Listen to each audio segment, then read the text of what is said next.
141페이지입니다. 141페이지. 네, 141페이지. 아, 이거 노댕이라 로랭입니다. 로댕이.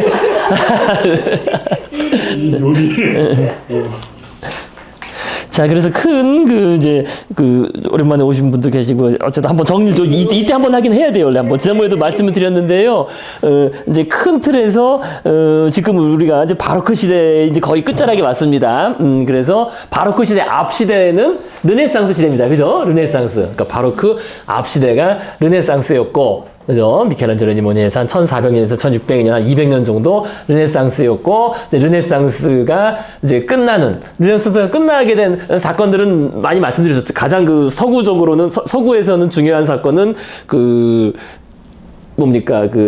대항해 시대부터 시작된, 그 다음에 대항해 시대가 1492년, 그다음에 1517년이 종교개혁. 그죠? 사실 이제 그게 크다 그랬죠. 그죠? 우리 미술사적으로는 특히 종교적인 쪽으로 예술을 많이 했기 때문에 이제 그 종교개혁 이후의 종교 분열과 유럽의 전체적인 분열, 신교와 구교의 싸움이 중요하다고 했습니다. 그래서 신교와 구교의 분열로부터 이 바로크가 나왔다 그랬습니다. 그래서 큰 틀에서는요, 종교적인 측면에서는, 물론 정치적으로는 신흥 세력의 성장, 그죠? 그래서 실제로 한 200년 정도가, 이제, 신흥 세력의 성장이죠.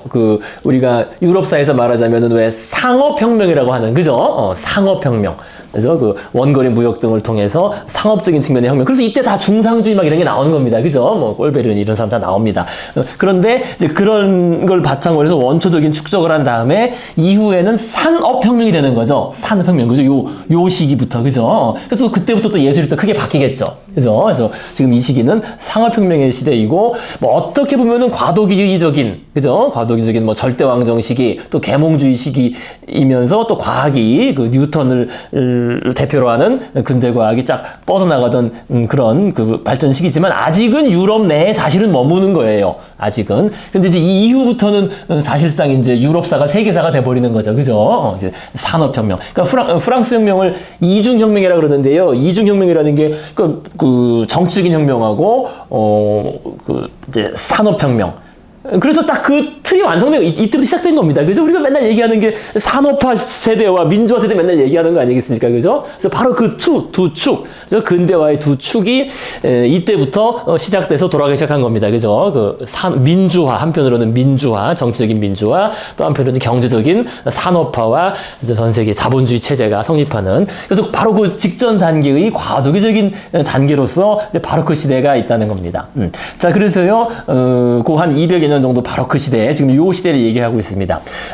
그런데 이 시대라고 해서, 그렇다 그래서 이게 자기들이 새로운 걸 만드는 건 아니죠. 우리 인간이라는 게 새로운 걸 만들기보다는 다 과거에 있던 거, 그죠? 누구한테 배웠던 거, 봤던 거를 모방하고 변형시켜 나가는 이제 그런 게 문화의 기본적인 우리 인간의 사고 방식이 원래 그렇죠. 그래서 이 이제 바로크 양식이라는 게 한편으로는 아주 화려한 그런 거기도 하지만은, 큰 시대를 밑바닥에 흐르는 것 중에 한 가지가 요 중요한 얘기가 나왔습니다. 지난번에요. 그죠? 그러니까 시대적으로는 르네상스의 바로크 시대지만, 고전주의에 대한, 그죠? 고전에 대한 그리스 로마 고전. 그래서 르네상스 때 부활했던 그리스 로마의 고전의 영향력이 이제 계속 영향을 미쳐서, 한편으로는 시간차를 두고 영향을 미친 거죠. 이탈리아에서 시작이 됐고, 그것이 여기 쓴 것처럼, 그죠? 원래 변두리, 그죠? 변두리라든지 주변부 문화는 중심부의 문화를 그대로 카피하는, 그죠? 그걸 선망하고, 항상 선망하고, 동경하고, 카피하는. 그러니까 오늘날 우리나라 사람들이 유럽 관광 넘치는 안 따르잖아요. 그죠? 이제 그걸 선망하는 것처럼 그런 식으로 항상 유럽, 본거지의 문화를 하고, 그거를 그대로 수입하는, 이제 그런 현상이 발생한다 그랬습니다. 그래서 르네상스 때의 그리스 로마의 고전에 부활한 것을 이제 프랑스는 그죠?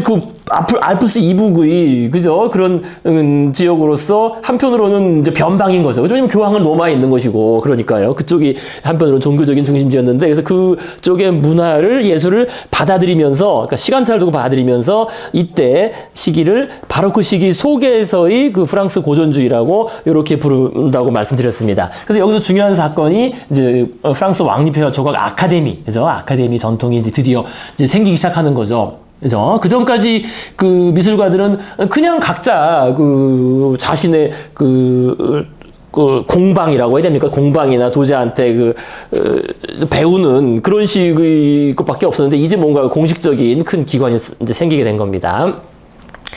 그래서 이제 우리가 할 얘기가 요거를 잘 보셔야 되는데요. 그러니까 그 프랑스는 요 아카데미 설립과 그 이전의 르네상스를 그대로 가져와서 그것을 본보기로 삼아서 하는 예술이 프랑스에서는 바로크랑은 살짝 다른 그런 예술이 시작이 됐는데 그것이 이제 이게 쭉 이어지는 겁니다. 한편으로는.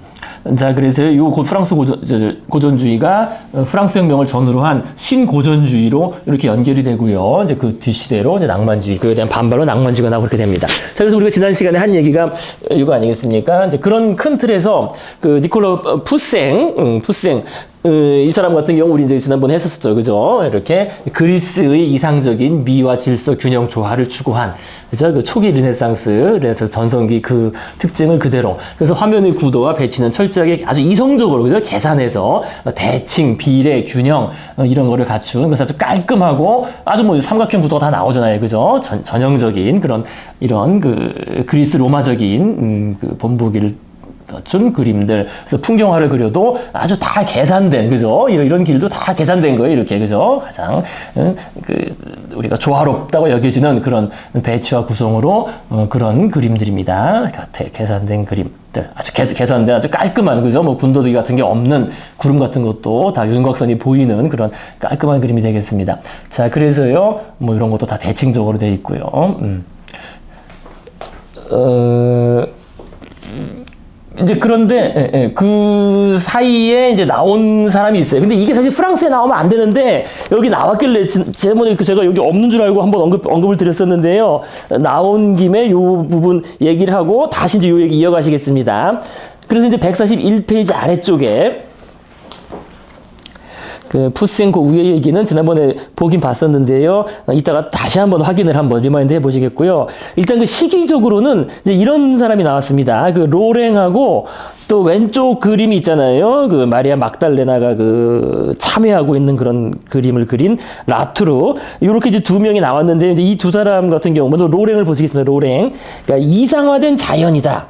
요거를 잘 생각해 보셔야 돼요. 이상화된 자연.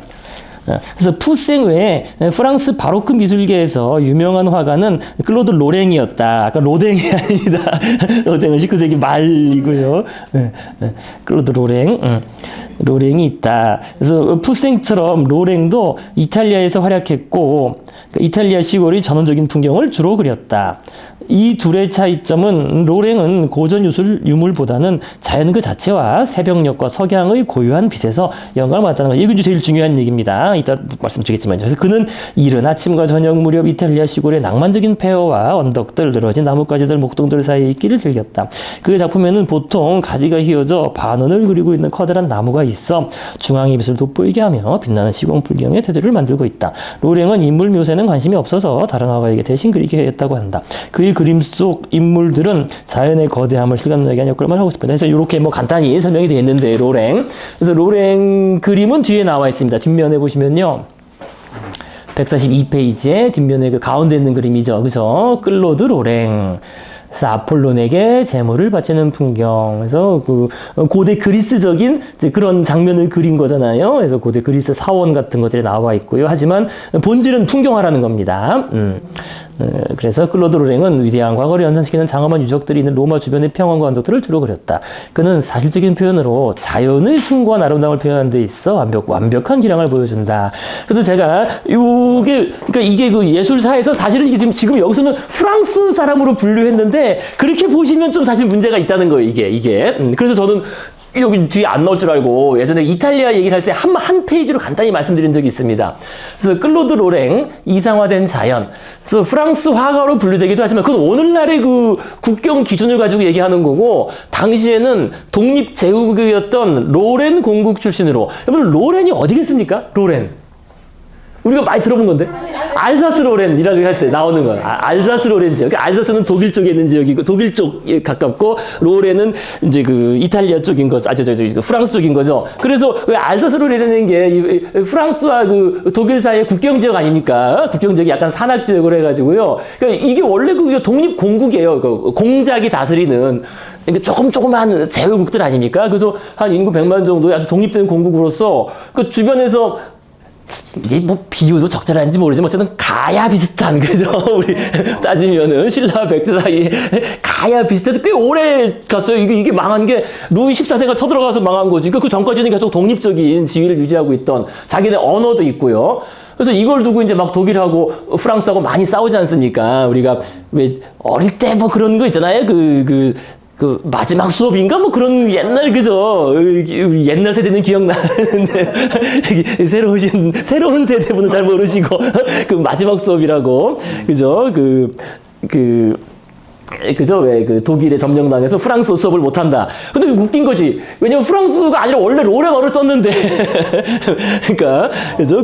된 지도 얼마 안 된 겁니다. 어쨌든 이 프랑스와 독일의 국경 지역의 이 독립된 공국이에요. 그래서 이제 알프스가 있고, 그죠? 그래서 오랜 지역을 유지했어요. 독립된 제국이었던 오랜 공국으로. 그러니까 이 지역 출신으로서 그래서 그 투쟁의 역사도 아주 깁니다. 상당히 길어요. 프랑스에 먹히지 않으려고 계속 싸웠던. 그래서 뭐 가야 비슷한 뭐 그렇게 보시면 되겠습니다. 조금. 자, 그런데 어쨌든 이 지역 출신으로서 당연히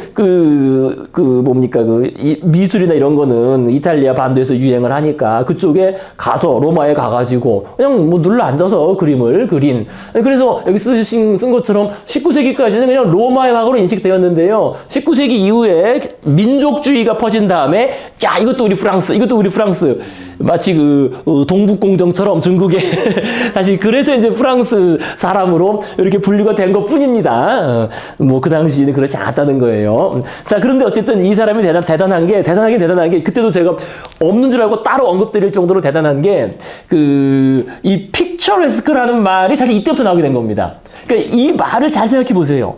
우리가 이런 표현을 쓰거든요. 어디 가서 그죠? 아주 멋진 풍경을 보면은 야, 이 풍경이 그림 같다. 근데 사실 이게 사실은 말이 근데 역전된 거죠. 그죠? 그림 같은 풍경이라니 이게 말이 안 되는 거잖아요, 원래는. 그죠? 아니, 풍경이 있고 그거를 이제 카피한 게 그림이고, 그러니까 그림은 언제나 풍경보다 못할 거 아니에요. 그죠? 아무리 해도 그림을 그린 거 사진 찍은 거, 야, 이 사진에 불과한데 진짜를 봐야지. 그러니까 진짜는 저 풍경이 진짜인 거고, 그림은 이제 그걸 카피한, 모사한 거에 불과한 건데, 그러니까 가치론적으로, 그죠? 가치론적으로 실제 풍경이 우선이고 그림은 그거보다는 가치론적으로 떨어지는 이게 이제 우리가 정상적인 가치 위계라고 평가를 하는데 이 사람이 그걸 뒤집어 놓은 겁니다. 이 표현이 나오게 된 것부터. 그래서 우리가 요게 그래서 그냥 나온 용어가 아니라 픽처레스크 물론 일상어긴 하지만은요 미학의 개념에 이런 게 있어요. 그러니까 픽처레스크 그래서 오히려 그러니까 진짜보다 더 진짜 같은 그죠? 그러니까 오히려 진짜를 우리 풍경을 보고 야 정말 그림 같다. 그 그림이 더 가치론적으로 미적 가치가 그죠? 더 높다는 그런 미적 개념이 되겠습니다. 근데 이제 이 사람이 그린 그림이 그렇다는 거예요. 정말 그림 같은 풍경이다. 그죠? 그래서 이 사람의 풍경화로부터 그런 얘기가 나오게 됐다는 겁니다. 자, 그래서 동시대 풍경화가들 중에서 이제 네덜란드 풍경화가들은 그때 한번 나왔었습니다. 그죠? 네덜란드의 광활한 사막과 막 구름을 아주 평화와 바다와 구름을 그린 그런 사람들을 제외하고는 가장 중요한 풍경화가였고요. 또 아주 고가의 그죠? 그 당시에 엄청 고가의 거래되었으며 특히 영국인들의 인기가 아주 높았습니다. 그래서 이 사람은 물론 작품 수가 또 많지 않아야 또 이게 그림이 또 비싸요. 항상. 그래서 나중에 영국 화가 터너의 낭만주의 화가 터너에 아주 큰 영향을 미친 자, 그래서요, 아주 그림 같은 풍경. 정말 그렇습니다. 풍경화. 오늘 우리가 생각하는 그래서 이상화됐다는 거예요. 그러니까 머릿속으로 그린 그런 풍경이라는 거죠, 오히려. 실제 풍경을 있는 그대로 그린 게 아니라. 그러니까 원래 실제 자연 풍경은 깨끗하지 않습니다, 원래. 그죠? 원래 깨끗할 수가 없는 거예요, 자연 풍경은. 사실 원래 지저분하죠. 지저분하기보다는 복잡하죠. 복잡하고 이런 건데, 이 사람은 머릿속으로 그런 것들을 다 제거하고, 아주 깔끔하고 깨끗한 이상화된 자연을 그렸다. 그러니까 오히려 머릿속에서 나온 풍경화라는 말인데, 그걸 생각하시면 됩니다. 그러니까 풍경을 있는 그대로 그린 게 아니라, 머릿속에서 나온 풍경이라는 거예요. 이제 그렇게 되다 보면 어떻게 되겠습니까? 그것이 추상화로 가죠. 머릿속에서 나온 풍경을 그리다 보면은. 그래서 이 터너의 추상적 풍경화로 가는 겁니다. 자, 그래서 이제 뭐 이런 그림 같은 경우, 그죠? 모세를 발견하고 있는 풍경. 그러니까 주제는 그 성경적인 주제가 좀 있지만은 사실 본질은 이제 풍경화라는 겁니다. 이게 모세가 왜 그 뭡니까? 이집트 뭐 그죠? 뭐 공주인가 뭐 이렇게 뭐 공주가 공주가 나간 건 아니죠. 아, 공주가 나간 게 아니라 공주가 뭐 어디 주웠다가 뭐 이렇게 버려가지고 지금 그죠? 이게 지금 모세를 발견하고 있는 뭐 그런 풍경을 뭐 그렸다고 하는데요. 어쨌든 뭐 이상화된 겁니다. 뭐 사람은 중요한 게 아니라는 거예요. 여기서 자, 그 다음에 이제 그때 말씀드린 것처럼 그때 요거 말씀드렸습니다. 기억나실지 모르겠습니다. 그죠? 요거 그죠? 그러니까 미술사에서 그 누구도 이 이상을 그릴 수가 없어요. 이제까지는. 그러니까 떠오르는 해와 지는 해를 가장 잘 표현하는 화가로 평가되는 이거 하나로 엄청난. 사실 그렇거든. 이 그림 이거를 이렇게 표현한다는 게 그죠? 이 해질녘의 항구 그죠? 지는 해를 저렇게 표현한다는 게 정말 쉽지가 않다는 겁니다. 쉽지 않은 게 아니라 뭐 거의 유일하다는 거죠. 그래서 대단한 이 표현력. 그래서 이런 풍경으로 아주 엄청나게 그 당대에도 인기를 끌었고요. 지금도 뭐 엄청. 그 다음에 또 이런 풍경. 이것도 해돋이라고 되어 있는데요. 해가 지금 해는 안 보이지만요, 그죠? 저기서 이제 비치는 그런 서광, 그죠? 떠오르는 해가 비치는 그런 이 빛의 묘사를 아주 기가 막히게 했지. 이런 구름도 이쪽은 약간 어두우면서 저쪽은 밝고 이런 식으로. 했고 또 그 다음에 떠오르는 해를 그린 그림. 저기 해 있잖아요. 그죠? 해가 지금 그죠? 이건 떠오르는 시바 여왕의 승선이라고 하는 이제 아침해가 떠오르는 거죠. 이제 배가 출발해야 되니까요. 그래서 정말 이 떠오르는 해를 저렇게 과연 표현할 수 있을까? 그죠? 저희 그때 봤던 것처럼 이걸 보고 나면 인상파의 해돋이 그림은 정말 허접해요. 그죠? 그죠? 기억나시죠? 그 인상파 해돋이가 어디 있습니까? 그죠? 고와요. 예, 저렇게 그린다는 게 저게 정말 유치원생이 그림. 그죠? 인상판 오히려 우리가 어디 갔지? 인상파 해돋이 그림이 몇 페이지에 있지? 다시 한번 보시면은 저거 보다가 이거 보면 여기 190페이지. 190. 예. 190페이지. 그냥 아트로 가는 거. 예, 거기 있네. 190페이지 아래쪽에. 190페이지 아래쪽에 딱 보시면 뭐네 인상 해돋이 이거 뭐 허접하잖아요. 그죠? 이거 보다가 저거 보면은, 이야, 그죠? 다르죠, 완전히. 저 떠오르는 해를 저렇게 표현했다는 게 대단한, 그래서 어쨌든 역사상 아직까지도 이걸 능가하는 이런 그 석양과 해돋이 해를 표현할 수 있는 사람은 없는 것으로 평가되는, 그래서 그때 이제 언급을 한번 드렸습니다. 이탈리아 화가로서 그때는 이탈리아 화가로서 언급을 드렸어요. 자, 그래서 뭐 어쨌든 이 그림은 지금 뭐 시바 여왕이 누군지 모르겠는데 어쨌든 시바 여왕이라고 그죠? 시바 또는 세바의 여왕이라고 해서요. 많이 나오죠. 시바 여왕이라는 뭐. 주제는 포생이랑 다르지 않는 것 같아요. 그죠? 그림도 저는 사실 좀 비슷해요. 그림도 비슷한데 푸생 그림은 조금 더 그 간결하고 정교하고 좀 더 그 뭐라 그래야 됩니까? 빛이 다르죠. 빛이 나. 잘 그린다는 거. 그래서 이쪽이 좀 색이나 이게 좀 비교가 이 그림이 훨씬 이게 아까 푸생의 그림을 보시면요. 푸생의 그림은 주제는 뭐 어차피 고전적인 주제 가지고 그리는데요. 푸생의 그림은 이게 풍경화를 그려도 조금 그죠? 좀 약간 어색하죠. 그죠? 자연스럽지 약간 그 자연스럽지 않고 그냥 인위적으로 그려놓은 계산해서 딱 그렸어요. 이 산 같은 것도 다 계산해서 그린 거잖아요. 다 각이 좀 져 있잖아요. 그죠? 그래서 이런 바위 그림도 그렇고 뭔가 각져 있고 약간 그죠? 그런 식인데 이거랑은 벌써 다르죠. 훨씬 그죠? 그죠? 정물호 같은데 요 로랭의 그림은 정말 대단합니다. 그죠? 이런 하나하나의 묘사 자체가 정말 빛만 보면 우리가 늘상 보던 빛 같은 느낌이에요. 그죠? 그죠? 정말 대단한. 자, 그래서 어쨌든 뭐 그림 주제는 아까 말씀드렸던 것처럼 뭐 성경의 소재나 그리스 신화 등을 보통 소재를 하고 있는데요. 시바 여왕 나왔으니까 시바 또는 세바라고 합니다. 그죠? 시바 이러는데 그죠? 요거로 이게 그 구약 시바의 왕이라고 음악도 영화도 있고 있죠. 많죠. 그죠? 이게 근데 워낙 전설에 이런 그 동쪽 저 먼 곳에 사실 이게 전설의 인물입니다. 실제로는 누군지 몰라요. 근데 어쨌든 구약에 있다고 합니다. 그래서 구약이 있죠. 그죠? 구약 열왕기에 그 솔로몬 왕을 방문했다고 한다 해서 이 시바의 왕이 이렇게 그죠? 이게 지금 솔로몬 만나러 가는 거예요. 그래서 엄청난 보물을 싣고 솔로몬 왕을 만나러 솔로몬이 뭐 세상에서 가장 그 지혜로운 자라고 하는데 내가 시험하러 왔다 뭐 그런 식으로 해서 근데 사실은 그거보다는 아마 이 거래 틀기 위해서 오지 않았겠느냐, 거래. 그래서 이 시바 또는 세바라는 지역이 지금 여기 써 있는 것처럼 요즘 예멘 반군 얘기 많이 나오잖아요. 그죠? 후티 반군 뭐, 그 예멘 지역의 인물로 평가됩니다. 예멘 지역의 고대명이 사바였고요. 그래서 왜 아라비아 반도가 이렇게 있으면은요, 왜, 그죠? 여기 홍해가 이렇게 있잖아요. 그죠? 홍해가 있고, 시나이 반도가 있고, 홍해가 이렇게 있으면은, 여기 소말리아가 있고, 그러니까 요 지역이죠. 그죠? 예멘. 그죠? 예멘. 요 지역이, 아마 맞을 것 같습니다. 요 지역에 그 당시 유적들이 다 남아있고요. 아마 이 지역의 어떤 전설상의 왕이었고, 이 지역 왕이 이렇게 아마 이 이스라엘 쪽, 여기 이스라엘이잖아요. 그죠? 이스라엘과 이렇게 거래도 하고, 상거래도 하고 하는, 왜냐면 이거는 당연히 해양적 요충지로서 주로 상업을 통해서 발전했을 거 아니겠습니까? 그죠? 상업. 그래서 이 시바 여왕이 그 뒤에 지어낸 이야기들이 워낙 많아요. 시바 여왕이 그래서 솔로몬한테 와서 했는데, 이제, 시바 여왕이 워낙 이제 아름다우니까 솔로몬이 이제 뿅 가가지고, 어떻게 이제 꾀를 내가지고 또 꾀를 내서, 이제 꼬셔가지고 동침을 해서, 그죠? 동침을 해서, 시바 여왕은 이제 고향으로 돌아가서 아들을 낳았다. 뭐 그런 썰이 있습니다. 아들을 낳아서, 이제 그 아들이, 요걸 건너가면 뭡니까? 요 지역이. 이디오피아죠? 에티오피아. 그죠? 에티오피아. 그래서 에티오피아가 유일하게 기독교가 남아있는 지역이잖아요, 왜?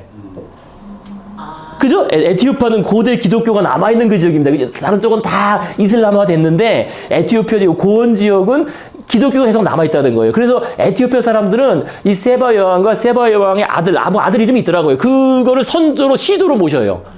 그러니까 세바 여왕이 솔로몬한테 임신해서 온 그 아들이 이제 살아서 건너가서 여기에 에티오피아 왕국을 세우고 기독교를 계속 유지해 왔다라는 그런 전설이 있고, 그래서 에티오피아는 그것을 자기네 단군처럼 여기는 거죠. 그래서 기독교 유지가 됐다. 그런 얘기가 썰이 있습니다. 어쨌든 등등 해서, 근데 이거는 뭐 그 지역에 번성했던 건 맞는 것 같아요. 여러 전승으로. 그러니까 아라비아나 아랍 쪽이나 이슬람 쪽에 그런 비슷한 이야기들도 있고, 뭐 이런 에티오피아 이야기도 있고, 뭐 해서요. 이런 뭐 기독교, 성경에도 이런 기록이 있고 해서 이 시바 여왕은 어쨌든 뭐 그 여왕 자체는 실존 인물인지 모르지만 이 지역이 한때 번성했던 그런 지역이었다라는 그런 이야기를 볼 수 있겠습니다. 자, 그래서요, 뭐 나온 김에 우리 성경에도 있고 해서 시바 여왕의 승선이라는 이런 작품, 어쨌든 이 떠오르는 해의 묘사는 정말 타의 추종을 불허한다라고 볼 수 있겠습니다.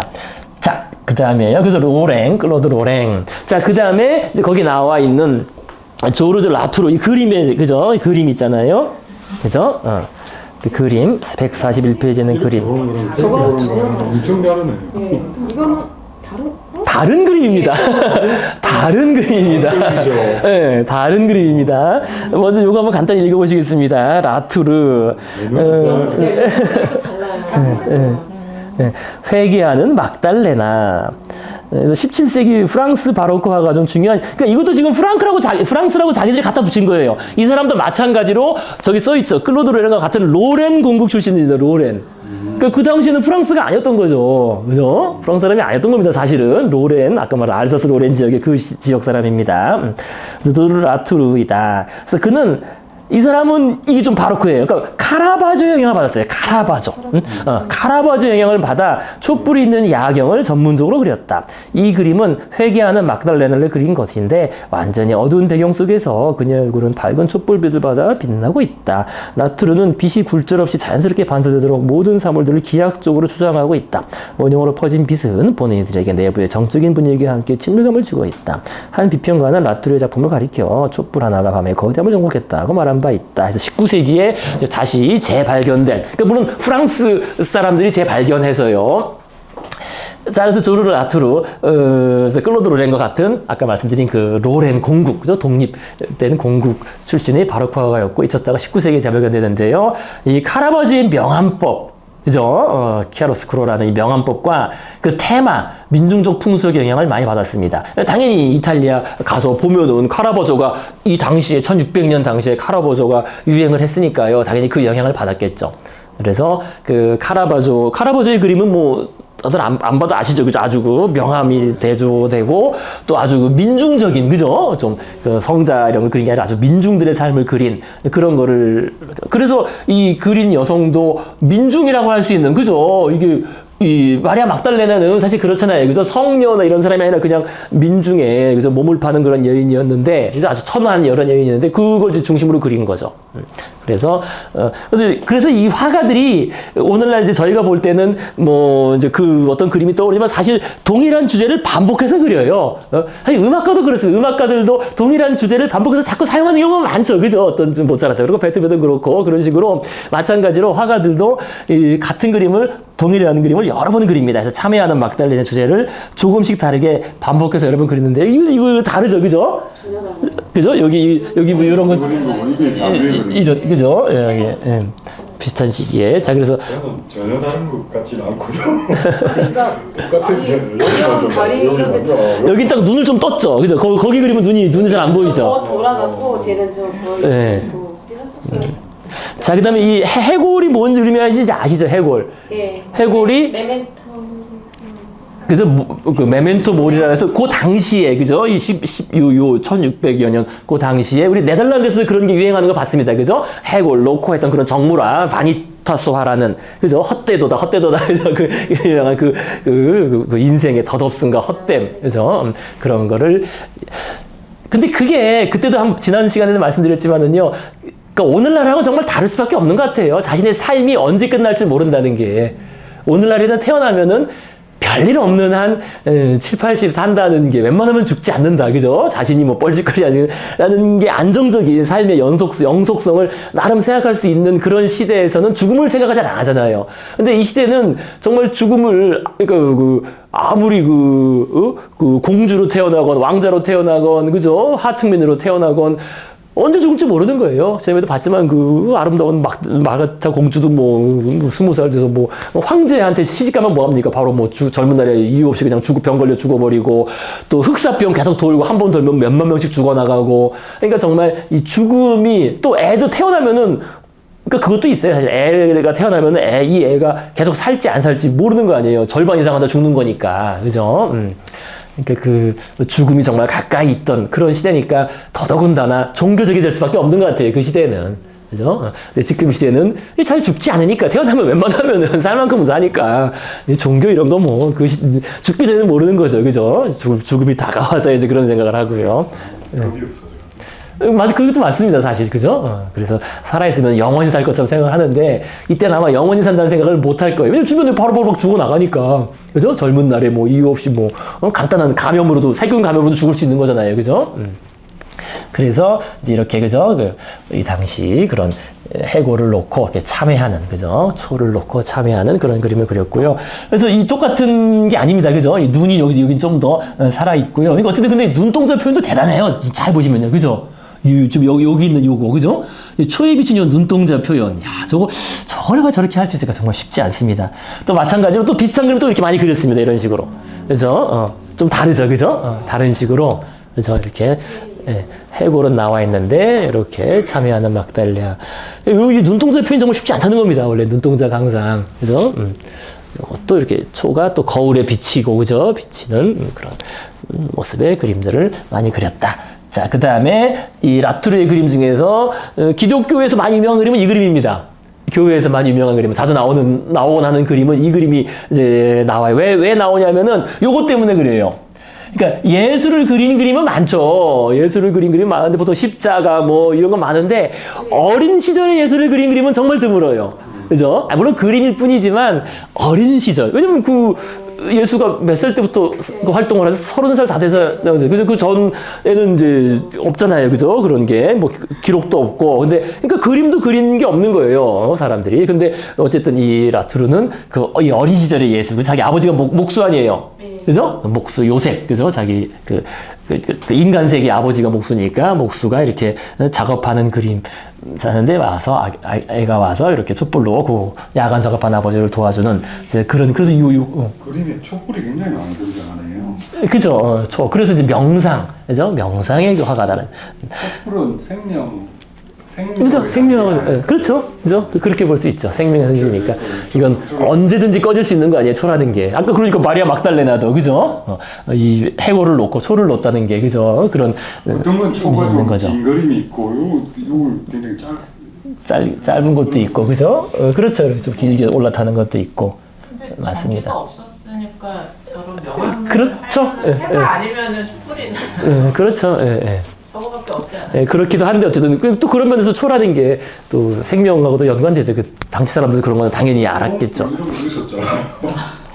그러니까 등 같은 것도 등은 있었고. 있었겠죠. 그림에 촛불이 굉장히 많이 나오는 것 같아요. 자, 그래서 요 그림 해석할 때 어쨌든 요 방향, 그죠? 요거 나무와 송곳의 방향에 대해 십자가의 수완을 암시하는 것을 해석하곤 합니다. 그죠? 요게 십자가에 그죠? 나무 못 박히는 그죠? 그런 걸 암시하는 거로 뭐. 후대 사람들이 해석하는 거니까요, 해석은. 어쨌든 그래서 요게 이제 그 교회에서 어린 시절의 예수 언급할 때 꼭 요 그림이 나옵니다. 그래서 그거 하나 기억해 두시고요. 또 아까 말씀드린 것처럼 이제 카라바조의 풍, 그러니까 어쨌든 민중들의 삶, 민중 집시, 천민들, 그러니까 요것도 바로 이제 그런 그림이에요. 그러니까 우리가 카라바조 그림에서도 나왔었는데요. 점을 치는 여인에서 나왔었는데요. 이것도 마찬가지입니다. 점을 치는 사람. 그래서 지금 이 젊은 남자가 돈 좀 많아 보이는 남자가 점을 치러 온 거고요. 주변에 딱 둘러싼 거지. 집시 여인들이. 그죠? 딱 뭔가 얼굴색도 그렇잖아요. 그죠? 이제 할머니고, 그죠? 해서 딱 점을 치러 와서 이제 어떠냐 해서 막 얘기하고 돈을 주고받고 좀 하는 건데 그 사이에 벌써 어떻게 되고 있습니까? 어머. 옆에서 슬쩍 이렇게 지금 자르고 있죠. 그죠? 이제 뭘 자르고 있고 손 주면 뭐 빼고 있고 그러잖아요. 그죠? 그래서 그냥 맞아. 이게 지난번에 카라바조 그림에서 이런 게 있었는데 기억나세요? 카라바조 그림에서 한번 보실까요? 카라바조 그림? 잠깐 보시죠. 뭐. 이미 돌아갔을 거예요. 저게 저거구나. 예, 예. 서화년이구나. 예, 그 카라바조 그림에서도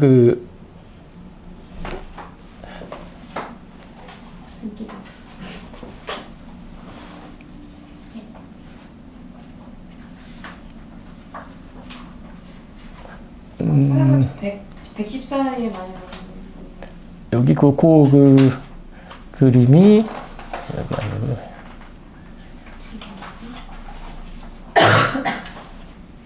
요거 본단가 요거를 그죠? 요거를 그대로 테마를 가져와서 카라바조 그러니까 살았던 그 지역을 이제 이어서 활동한 사람이니까요. 아까 그 라투르가 이렇게 그죠? 이게 지금 집시한테 점을 보러 온 젊은 남성이 이제 점을 딱 봐주면서 반지 그죠? 성년의 손에서 반지를 슬쩍 훔치고 있는 그림 아니에요, 그죠? 이런 식으로. 가능한가? 근데 어쨌든 뭐 이런 소매치기야. 진짜. 그죠? 소매치기죠. 네. 그래서 이런 식으로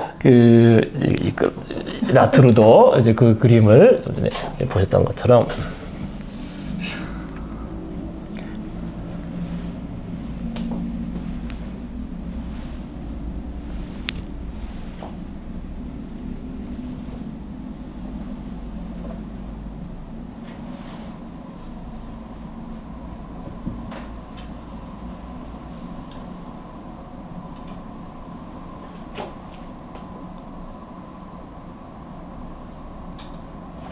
그죠? 이렇게 딱 아주 훔쳐가는 딱 자르고 있고 그런 그림이겠습니다.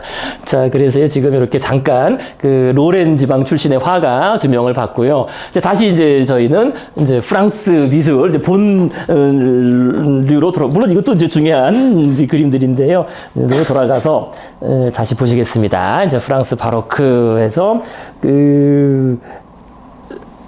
지난번에 했던 얘기 다시 정리하면서 보시겠습니다. 그래서 아까 말씀드린 것처럼 요것만 잘 이해하시면요, 이제 요 이어지는 시대도 쉽습니다. 이어지는 시대까지 같이 보시면 쉬워져요. 그 이어지는 19세기 주로 이어지는 미술까지. 그래서 왕립 회화조가 그래서 아까도 말씀드린 것처럼 기본적으로 큰 시대의 틀은 지금 바로크인데 그래서 바로크를 대표하는 화가를 꼽자면 딱 2명을 꼽습니다. 그죠? 루벤스와 렘브란트, 그죠? 우리가 미술사를 꼽을 때 다른 사람도 많지만요, 그죠? 루벤스와 렘브란트를 꼽는데 바로 이제 루벤스를 통해서 이미 17세기 초에 바로크 미술이 충분히 들어와 있었는데요. 뭐 앙리 4세니 이런 시절에 충분히 들어와 있었는데 루이 13세까지 충분히 들어와 있었는데 이 루이 14세부터 이런 식으로 이제 바뀐다는 거예요. 그때도 아까도 말씀드린 것처럼 그 프랑스는 고딕 이후로 이탈리아 르네상스를 수입하는, 그죠? 문화 수입국의 입장이었는데 이탈리아.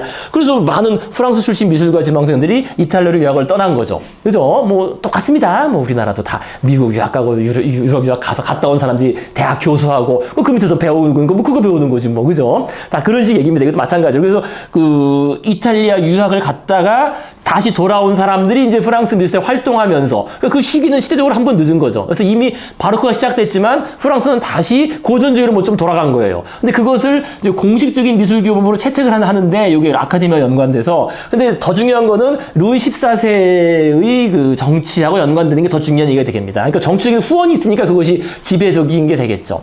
그래서 아까도 말씀드린 것처럼 이 그리스 로마 합리주의 고전주의는 작가의 주관적 개성이나 감정 기교를 배제하고, 그러니까 요게 뭐냐면 요거는 낭만주의예요. 낭만주의 기본적으로, 그죠? 이 낭만주의는 감정, 작가의 어떤 주관적인 것, 이런 거, 그죠? 이런 거를 강조합니다. 그래서 나중에 요 고전주의에 반대해서 나오는 게 19세기에 이제 낭만주의가 나오거든요. 그래서 그거를 배제하고 어떤 보편적인 이상과 질서, 규범 같은 거를 추구했다. 그래서 대생을 중시하고 드르샨 연구학서 명확한 표현, 합리적인 구성, 또 완벽한 비례, 조형 이런 거를. 그래서 요것이 지난번에 봤던 얘기입니다. 그죠? 요 왕리부와 조각 아카데미와 베르사유 궁전문서가 맞물리면서 이것이 루이 14세의 정치적인 도구가 되는 거죠. 예술이 자신을 그 과시하고 권위를 세우고 하는 정치적인 수단이 됩니다. 그래서 이 얘기는 또 계속 이어서 하실 겁니다. 지난번에 나왔습니다. 그래서 이런 미술은 이 정치적 이념적으로 활용될 수가 크다. 이것도 기억을 하시고요. 자, 그래서 이제 할 얘기가 이제 바로 베르사유 궁전 이야기로 이어집니다. 이게 지금 루이 14세의 초상화거든요. 우리가 많이 보던 초상화가 약간 다르죠. 이게 바로 젊을 때예요. 젊을 때에서 루이 까토우스, 그죠? 루이 14세의 그 젊을 때. 르 브랭, 여기 지금 이 책이 안 나오는데요. 르 브랭이 그린 루이 14세의 초상화. 그래서 23세 때 모습입니다. 아주 젊은 루이 14세죠. 그죠? 젊은 날의 루이 14세의 그림을 그렸는데, 이 그림을 왜 그렸느냐? 바로 그림을 그리면 그 다 정치적인 의미가 있다는 겁니다. 그러니까 이때부터 루이 14세의 친정이 시작된다. 그러니까 그 전까지는 섭정이었습니다. 마자랭의 섭정. 왜냐면 루이 14세가 5살의 왕이 돼요. 5살의 왕이 되니까 뭐 통치할 수가 없죠. 그래서 5살부터 23세까지 그 재상 마자랭이 와 귀족들이 그 섭정을 하고, 그 다음에 자신이 23세가 되자 친정을 선포하고, 이때부터 자기가 이제 본격적으로 정치적인 걸 다스리기 시작합니다. 자, 그런데 이 시대를 대표하는 화가가 샤를루 브랭이라고 할 수 있겠습니다. 그러니까 이게 뭐냐면은요, 이 역사라는 게 참 그래요. 그러니까 원래 그 당대의 유명한 예술가는 나중에 잊혀지죠.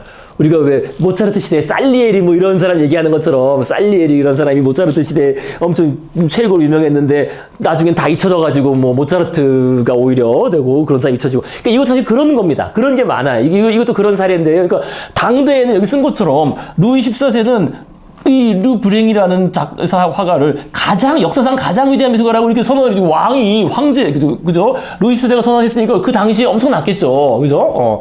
그런데 후대에는 이제 인정을 못 받거나 이렇게 그냥 역사적인 기록을만 남아있는, 그리고 반대로 오히려 아까 봤던 그렇게 좀 잊혔던 사람들이 재발굴되고 뭐 이런 역사가 좀 있는 겁니다. 예술사에는요. 그죠? 자, 그래서요, 요 관련된 이야기는 먼저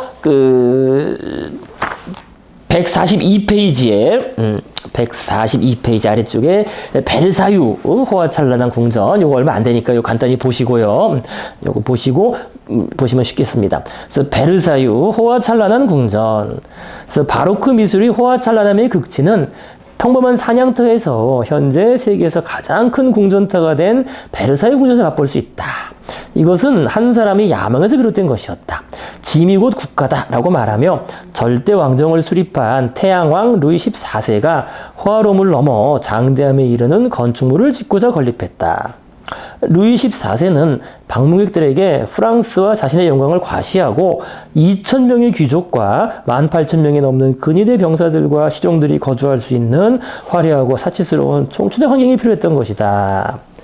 근데 이게 왜 이렇게 했습니까? 이게 미리 말씀드리자면요, 그 루이 14세가 절대 왕정, 그죠? 우리가 그죠? 지금 지미국 국가다라고 할 수 있는. 근데 이게 그러니까 2,000명의 귀족들이 왜 같이 살지라는 생각을 해볼 수가 있어요. 그죠? 물론 뭐 베르사유 궁전에서만 산 건 아니고요. 주변 옆에 또 새로 집을 짓고 그래서 살았던 게 근데 그게 호텔입니다. 호텔이라 이게 그 지방 귀족들이. 그러니까 이게 일종의 그 볼모 비슷한 거예요. 잡아두는 거예요. 자기 밑에 딱 놔두면은 얘들이 만약에 자기 근거지로 돌아가서 막 반란 일으킬 거 아니에요. 근데 실제로 루이 14세가 그 섭정 당시에 프롱데란이라고 유명한 반란이 있었습니다. 반란. 지방 귀족들의 반란. 그래서 실제로 왕이 도망가고 루이 14세가 도망가고 막 피신 생활하고 파리도 점령당하고 이랬던 적이 있어요. 근데 에스파냐가 지원해줘가지고 그거를 진압을 하는데요. 그러니까 바로 자기가 어린 시절에 그렇게 이 지방 귀족들이 발호를 하니까 그렇겠죠. 지방 귀족들은 아까 말씀드린 것처럼 뭐 로렌 공국이니 이런 식의 조금 자기들이 영지가 있는 영지와 자기들의 군사들이 사병들이 있으니까요. 그죠? 왕이라고 해서 마음에 안 들면은 반란할 수 있는 거지. 그래서 지들이 협력해가지고 이제 한번 반란을 일으켜서 프롱데난이라고 지방 귀족의 반란이 있었습니다. 그래서 그런 거를 겪고 나서 그죠? 이놈들 안 되겠다. 다 내 앞에서 꼼짝 못 해야 돼. 그러니까 자기 앞에 다 잡아놓는 거지 일종의. 그죠? 그래서 다 보러 와라. 그럼 어쨌든 이거 왕하고 지방 귀족 영주니까 일단 왕이 뭐 보러 오라 그러면은 와야 될 거 아니에요. 그죠? 뭐 와서 이제 계속 붙잡아 두는 거지. 이게 사실 그런 식으로 시작된 겁니다. 귀족들을 다 불러 모아서 그런 꼼짝 못하게 내 밑에서 내 말 듣고 내가 제공해주는 이런 거 먹고 마시고 즐기고 그죠? 그죠? 그게 중요한 얘기예요. 먹고 마시고 즐기는 게 중요해요. 계속 붙잡아둬야 될 거 아니에요. 그러니까 베르사유에서는 계속 이제 그 축제가 벌어지는 거죠. 그걸 위해서 계속 오페라, 마술쇼, 서커스 등등. 자, 그래서요. 그러니까 이게 이제 그런 의미입니다. 즉 절대 왕정의 그 확립을 위해서 이제 그 무대 장치와 그 배경이 필요했던 거죠. 그죠? 그 귀족들을 다 붙잡아두고 딴 생각하지 못하게 붙잡아둘 수 있는. 자, 그래서 이 귀족들이 이렇게 많았던 거예요. 2,000명 정도를 모아놓은 거죠. 그래서 베르사유의 수백 개의 방은 수정으로 만든 샹들리에와 여러 가지 색깔의 대리석, 은으로 장식한 가구들, 금으로 장식한 붉은 빛깔의 벨벳 벽걸이로 장식되어 있다. 왕 자신도 깃털과 황금, 다이아몬드로 치장하고 은제왕관 모양의 차양이 달린 의자에서 방문객을 맞았다. 그의 취침과 기상은 공식 행사로서 한 무리의 조신들에 의해 수행되었는데 마치 태양이 뜨고 지는 것만큼이나 중요하게 취급되었다. 그래서 왕이 식사할 때에는 498명의 조신들이 참석해야 했다. 딱 정해놓고요. 그죠? 왕은 우리는 한 개인이 아니라 한 무리로 생활한다고 말했다 한다. 근데 그런 식으로 이제 그 지방 귀족들이나 이런 유력 공작 백작들을 다 묶어놓는 거예요. 사실은 어떤 자기를 부여하거나 직책을 부여하고 그죠? 왜냐면 공작들한테 너 재무상, 너 무슨 상 해가지고 부여해 놓으면 못 도망갈 거 아니에요. 그죠? 하라고 하면은 그래서 그런 식으로 붙잡아놓고 딴 생각 못하도록 하는. 근데 그게 그 뒤 로코코로 이어지는 얘기의 배경이 됩니다. 일단 그래서 루이 14세는 그런 자신의 그 절대 권력을 가지고 그렇게 딴 생각을 못하게 묶어두었는데요. 그래서 보십시다. 그래서 이 궁전은 안락함보다는 오히려 시각적 충격을 제공하고 있는데 거대한 대리석 바닥은 내부를 매우 냉랭하게 만들고 욕조 속의 물은 얼어붙기 일쑤였고 수천 대의 촛대는 여름밤에 무도회를 견딜 수 없을 정도로 덥게 만들곤 했다. 이러한 불편함에도 불구하고 루이 14세는 창시합이나 연회, 몰리에르의 희극을 상연한 잔치를 베풀었다. 아까 말씀드렸죠. 그죠? 뭔가 계속 붙잡아 두려면 뭔가 재미가 있어야 될 거 아니에요. 그죠? 풀었으며 무도회장은 꽃으로 뒤덮였고 정원의 나무들은 수천 개의 촛대로 장식되었다. 라퐁테는 이런 광경을 궁전이 정원이 되고 정원이 궁전이 되었다고 묘사하고 있다. 또 정원에는 또한 코끼리, 홍학, 타조가 있는 개인 동물이 있었다. 계속 이런 식으로 그죠? 계속 볼거리 제공하는 거예요. 엔터테인먼트를. 그죠? 베르사유 궁은 호화로운 가구하면서 풍으로 가득했는데 그것들 대부분이 순수예술보다는 장심술에 가깝다고 하겠다. 그 다음에 또 그런 것 중에 또 하이라이트가 뭐겠습니까? 이렇게 귀족들을, 지방의 귀족들을 탁 와서 묶어두고 할 수 있는 하이라이트가 가면 무도회, 일종의 성적인, 그죠? 성적인 연애와 이런 기회를 제공하는 거죠. 그럼 이 지방 귀족들이, 얘 보고서 안 도망간다는 거예요. 뭔가. 그래서 이제 그렇게 이어지는, 이제 그런 얘기가 되겠습니다. 자, 그래서 요거까지 일단 좀 보시고요. 잠깐 쉬시겠습니다. 왼쪽에 보시면 그래서 왼쪽에 그 유명한 거울의 방이 있습니다. 그죠? 왼쪽 르브랭과 망사르. 그죠? 그 거울의 방 조그만 사진이 있죠. 거기 바로 르브랭이라는 이름이 나온 겁니다. 그죠? 르브랭. 그 다음에 망사르라는 사람이 또 있고요. 물론 일 지은 사람은 워낙 많아서 제가 다 일일이 안 넣습니다. 그걸 굳이 할 필요 없을 것 같아서. 그래서 아래쪽에 보시면요. 길이 73m 어마어마하죠. 길이가. 그죠? 이 방은 그러니까 이게 갤러리예요. 그때 말씀드렸죠. 갤러리라는 게 회랑, 그죠? 긴 회랑. 그래서 이 방은 수많은 은재 가구들로 가득 차 있었다. 이 가구들은 나중에 전쟁 자금을 대기 위해 전부 녹였다고 한다라는 겁니다. 자, 이제 그래서 나온 말이 뭡니까? 그래서 나온 말이 실루엣입니다. 그죠? 기억나시죠? 실루엣. 실루엣. 그죠? 이따가 나올 수 있겠습니다. 그래서 바닥에서 천장에 이르는 17개의 커다란 창과 거울에 햇빛이 반사되어 빛의 거리처럼 보이게 한다. 그래서 어쨌든 거울의 방, 유명한 거울의 방 이따 잠깐 또 말씀드리도록 하시겠고요. 또 아래쪽에 마저 보시겠습니다. 거대한 스켈의 정원, 베르사유 정원입니다. 정말 엄청나죠, 그죠? 그래서 베르사유 궁전 내부의 거대함도 앙드레드 노트가 설계한 정원에 비하면 왜소해 보인다. 덩쿨과 숲 대신 그는 수학적으로 정원을 설계해 잔디 나무들을 배열했다. 루이 14세의 정부인 맹똥 부인은 이러한 정원을 보고 좌우대칭, 어딜 가나 좌우대칭뿐이라고 불평했다고 한다. 그래서 이러한 기하학적 단순함을 완화하기 위해 르로트르는 금으로 장식한 아폴로의 셈이나 거대한 운하로 강점을 저쪽에 보이는 게 호수가 아니라 운하입니다. 운하. 거기서 뱃놀이하고 이러는 거예요. 그러니까 뱃놀이도 해야지, 그죠? 귀족들 도망가지 않게 하려면, 그죠? 별걸 다 제공합니다. 자, 그래서 그의 설계에 의하면 너무도 많은 양의 물이 필요하였기 때문에 40만에 따르시는 우르 강줄기, 나중에 센강, 세느강, 3만 명이 운동했다. 이런 식으로 엄청난 정원과 그 궁전을 지었습니다. 그래서 이 베르사유 전체 터의 크기는 여의도 정도라고 합니다. 여의도 정도. 그래서 이건 우리 잠깐 쉬었다가요. 이제 베르사유 얘기와 루이 14세 얘기 이어서 하시겠습니다. 아까 나왔던 샤를르 브랭. 그래서 바로 딱 제가 쓴 것처럼 17세기의 프랑스 미술계를 주도한 인물. 그러니까 아까 말씀드린 것처럼 항상 그 당대 그 시대에서는 최고라고 인정을 받았지만 후대 가면 잊혀지는 이제 그런 예술사의 역사가 이제 반복되는 걸 좀 확인할 수 있습니다. 그래서 이 사람도요, 아까 말씀드린 것처럼 로마에 유학하고 이제 돌아온 거죠. 그죠? 이 사람은 프랑스 출신으로서 로마로 가서 배우고 와서 마침 새로 설립된 아카데미 핵심 인물이 돼서요. 나중에 아카데미 원장까지 역임을 하고요.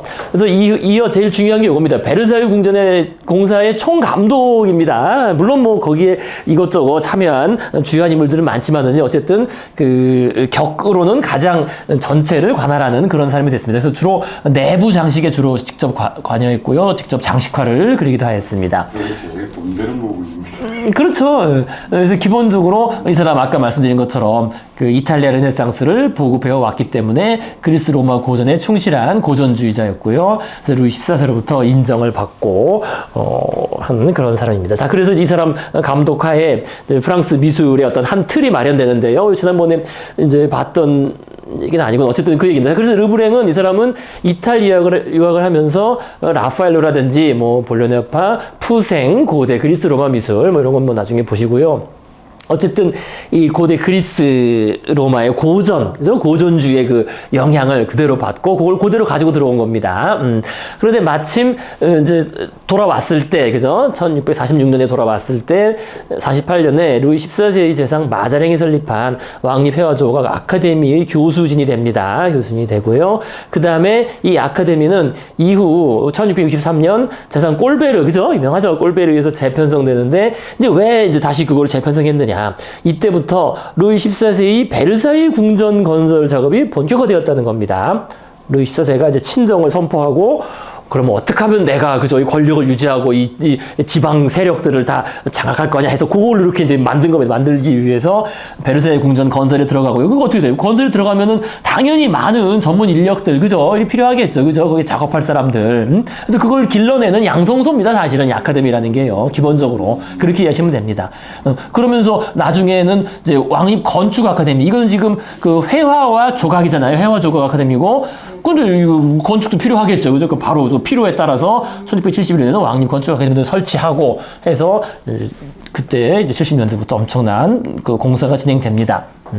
자, 그래서 요 기본적인 틀은 기본적으로 이해하셔야 됩니다. 이건 아카데미뿐만 아니라 그 이후에 우리 19세기 이제 계속 앞으로 이어질 뭐 신고전주의나 낭만주의로 쭉 이어지는 그런 흐름입니다. 그래서 기본적으로 형식은 이거죠. 지난번에도 보긴 봤었습니다, 요거요. 그죠? 형식과 내용으로 딱 이렇게 둘로 나눠봤을 때 형식은 고대 그리스 로마 조각, 르네상스 고전기의 거장, 라파엘로, 미켈란젤로 또는 아까 봤던 푸생의 어떤 그런 아주 깔끔하고 계산된 그림 또는 블루나파 등을 교본으로 해서 인물의 몸짓과 표정로 전형적인 표현 방식, 교본에 따를 것을 강조했습니다. 작가의 개성과 감정을 배제하는, 그다음에 색채보다는 정확한 대생을 중시해서 윤곽선이 뚜렷한, 그래서 동적인 기운을 절제하고 정적인 균형과 안정적인 배치를 강조했습니다. 그래서 피라미드 구도, 좌우 대칭, 조화, 비례 등 기하학적 질서를 기본으로 중시한 이런 기본적인 양식, 형식이고요. 그다음에 내용적으로 사실 이게 이제 중요하죠. 그 루이 14세 입장에서는 그죠. 내용적으로는 지난번에 나왔던 것처럼 이 두 장르를 구분했다고 그랬습니다. 그래서 고급 장르, 이른바 그랜드 매너라고 하고요. 그다음에 부차적 장르. 그래서 고급 장르. 그러니까 예술가라면 이런 그림을 그려야 된다. 주로 이게 더 그러니까 가치론적으로 우선적이라고 주장한 겁니다. 또 역사화, 영웅적인 행위, 뭐 전쟁 승리 또는 종교적인 테마 또는 신화적인 교훈 등 어떤 그 보편적인 이상과 질서, 규범이나 미덕을 그런 찬양하는 그런 그림들. 그죠? 어떤 왕의 위대함 또는 뭐 왕의 자비 뭐 이런 거를 다 나타내는 그런 그림들을 그려야 된다는 겁니다. 근데 그게 사실은 실제로는 지배 체제를 선전하고 정당화하는 루이 14세 그러니까 딱 그 부합했던 거예요. 그런 고전주의 예술이. 그래서 지난번에 말씀드렸지만은요, 뭐 다다음번에 또 나오겠지만은, 이런 그림이 나중에 이제 그 정치화되는 거죠. 예술이 정치화가 되고, 사회주의 리얼리즘, 그 다음에 지금 북한 포스터, 그렇게 쭉 가는 게 이 라인입니다, 라인이. 다다음 시간쯤 보시겠습니다. 자, 그래서 이제 우리 예술가라면은 이런 그림들을 그려야 된다라고 이제 한 거고요. 그 다음에 이런 초상화, 풍경화, 정물화, 풍속화, 이런 거는 상관없잖아요. 그죠? 이게 아니니까 이런 건 이제 마이너한, 저급한 장르다. 라는 식으로. 그래서 형식과 내용이 이렇게 되는, 요게 이제 그 이후에 프랑스 혁명기 19세기 예술로도 이제 그대로 쭉 이어집니다. 그래서 요거 기본적으로 형식과 내용의 고전주의적인 기본적인 그 사항을 기억해 두시고요. 자, 그다음 바로 이제 우리가 그래서요. 이제 요 대립은 이후로도 쭉 보시겠지만 미리 보시면은요. 항상 그 대립이 있어 왔던 거예요. 그렇게 해서 이 프랑스가 그러니까 그 17세기 이전 16세기에는 프랑스 출신이 작가들이 하는 독자적인 뭐 프랑스 지역의 예술이라는 게 따로 없었다는 겁니다. 기본적으로 이탈리아의 르네상스를 수입한 입장이었는데 이제 17세기부터는 그때 배워온 유학파들 등등 시작해가지고 그러니까 프랑스 출신의 미술가들로 구성된 이제 프랑스 미술 일종의 미술계가 형성된 거죠. 그다음에 영국은 요거보다 좀 늦게 그죠? 17세기 가 아니라 이제 18세기나 돼서 그래서 그건 우리 먼저 번에 나왔었고요. 그래서 이제 프랑스 출신들의 작가들에 의해서 형성된 어떤 파리를 중심으로 한 프랑스 예술계는 기본적으로 이 두 가지 대립이 쭉 이어진다는 겁니다. 19세기, 20세기까지도 거의. 그래서 지난번에 봤던 것처럼 이 대생을 중시한 어떤 이기적인 고전주의의 푸생파가 있는 반면에 색채나 이런 그죠 화려함을 중시하는 루벤스파가 이제 대립을 했고. 그래서 처음에는 루이 14세가 되기 전에는 루벤스파가 이제 들어왔던 거죠. 루벤스가 먼저 다녀갔으니까요. 그죠? 마리드 메디시스 등을 그림을 그려주면서, 루벤스파가, 사실은 그건 이제 프랑스 작가들은 아닌 거죠. 루벤스만 해도 벌써 벨기에 작가, 플랑드르 작가니까요. 그죠? 프랑스 출신의 작가는 없었는데 어쨌든 요것이 16세기 말, 17세기 초에는 루벤스파가 수입이 돼 있었는데 이제 새로운 프랑스 작가들이 출연하면서 유학파가 출연하면서 이 푸생파가 주도권을 잡습니다. 그러면서 루이 14세 기간 내내 그죠? 루이 14세 기간 내내 고전주의가 지배하다가 근데 르브랭, 좀 전에 말씀드린 르브랭이 죽습니다. 그죠? 꼴베르 르브랭이 죽고, 또 루이 14세가 죽고 이러면서 17세기 말에 되면은 색채파의 미냐르가 왕실화가 되면서 흐릿한 윤곽과 세련된 색채의 그림들이 주류가 되는, 그래서 로코코로 넘어가는 거예요. 그래서 처음에 이거였다가 여기로 갔다가 다시 또 여기로 넘어간 겁니다. 넘어가서 쭉 진행되다가 19세기 후반부터 다시 고전주의, 우리가 신고전주의라고 하는 이것이 주류가 됩니다. 19세기 중반부터. 왜냐하면 그것이 혁명의 이념하고 맞아떨어져서 그래요. 혁명의 이념. 그 이념을 강조하면 그쪽으로 가는 거예요, 보통. 고전주의로 가요. 왜냐면 고전주의 그림들이 선명하거든요. 선명하고 뚜렷하거든요. 잘 쉽게 보이고 그 선동이 아주 좋아요. 고전주의 그림들이 나중에 보시면 아시겠지만은요.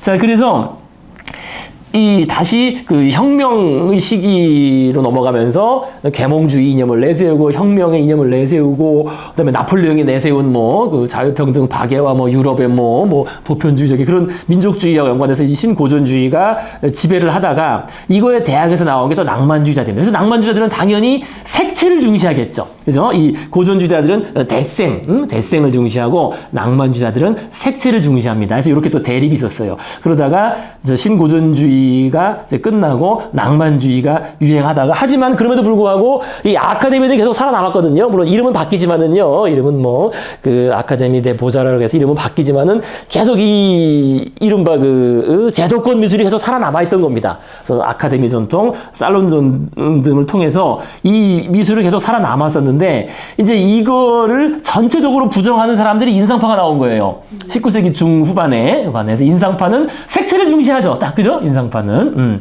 그래서 아예 이거는 그러니까 그 전까지는 이렇게 대립이 있었는데 이 대립이라 그러니까 합리주의와 낭만주의 대립인데요. 대립이래 봤자 어쨌든 자, 이렇게 선을 거놓은 게 아카데미 내의 대립입니다. 크게 말하면 제도권 내에서 이제 그 대립한 거예요. 색채파와 대생파가 이렇게 대립을 해서 주거니 받거니 하고 나왔지만은 그러나 큰 틀에서 봤을 때는 다 기본적으로는 제도권 미술이었던 거지.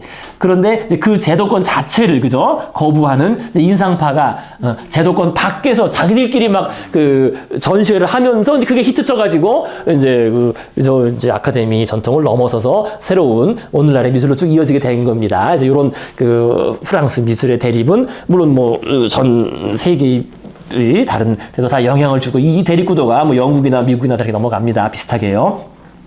자, 그래서 일단 큰 그림은 그렇게 봤고요. 우리가 다음번에 고전주의, 고전주의 다시 또 정리하도록 하시고요. 일단 베르사유 궁전에 대한 이야기와 그 시대의 예술을 간단히 보시겠습니다. 자, 그래서 베르사유 이게 거기에는 안내도, 그죠? 관광 안내도라고 합니다. 정말 어마어마하죠. 아까도 말씀드린 것처럼 전체 조성 공간은 여의도 넓이 엄청난 가운데 대운하가 이렇게 있고요. 이게, 그죠?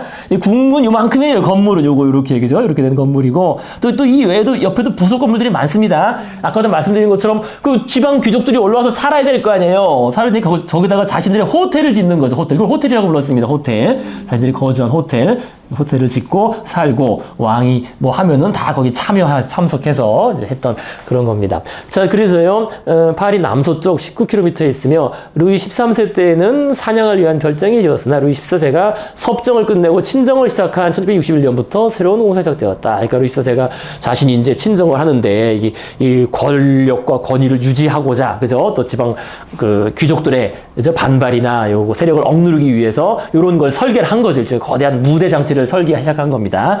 그래서 이 공사와 개조는 계속 진행됐어요. 그죠? 계속 정말 100여 년 넘게 진행됐죠.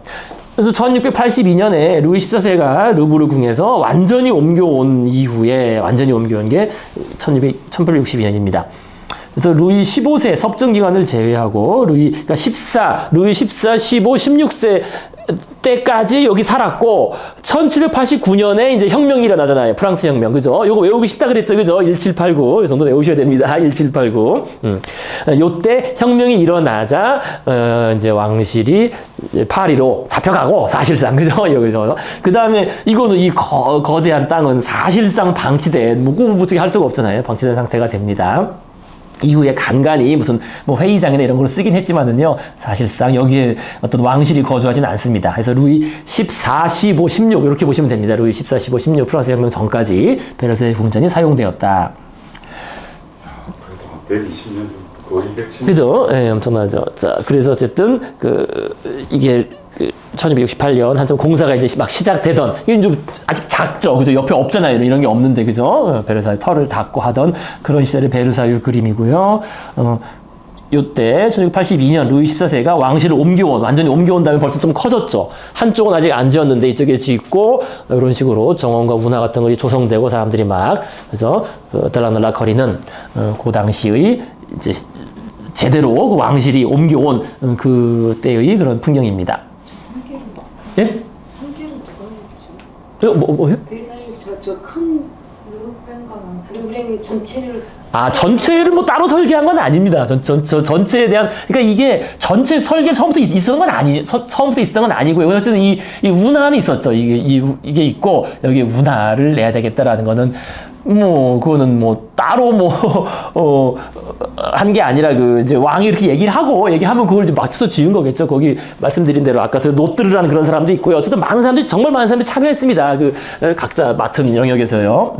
저그림도 하늘의 빛이 예쁜데. 이것도 그죠? 예. 이것도 잘 그린 그림이겠죠. 예. 자연과 저기 사람이나 말이나 이런 겁니까? 그렇죠. 말 타고 줄 서서 이제 왕을 아련하러 가는 그런, 물론 여기 아직은 저거 하지 않지만 이제 공사 중에 그런 그림. 어쨌든 이런 게 다 그 당시 어떤 역사 기록화죠. 자기들은 정치적인 그런 선전을 하는, 그런 목적의 그림입니다. 정치적인 목적. 자, 그래서 1670년부터 베르사유 궁전에 대대적인 장식 작업이 시작되고요. 그래서 이때 아까 말씀드린 것처럼 건축 아카데미도 그 뒤에 1년 뒤에 설치되고, 그래서 르브랭의 감독하에 이제 살롱이 그냥 방입니다. 베르사유는 하나하나의 방들의 이름이 살롱입니다. 살롱 또는 회랑, 긴 회랑, 돔 등이 호화로운 그림과 가구로 장식되었고, 정원에는 조각상들이 들어차는 정말 어마어마한 작업이 시작됩니다. 그래서 이 르브랭이 직접 그린 베르사유 거울의 방에 있는 천정화. 그래서 거울의 방이라는 게 그림이 좀 애매하긴 하죠. 루이 14세가 쳐들어가서 이겼다는 거예요.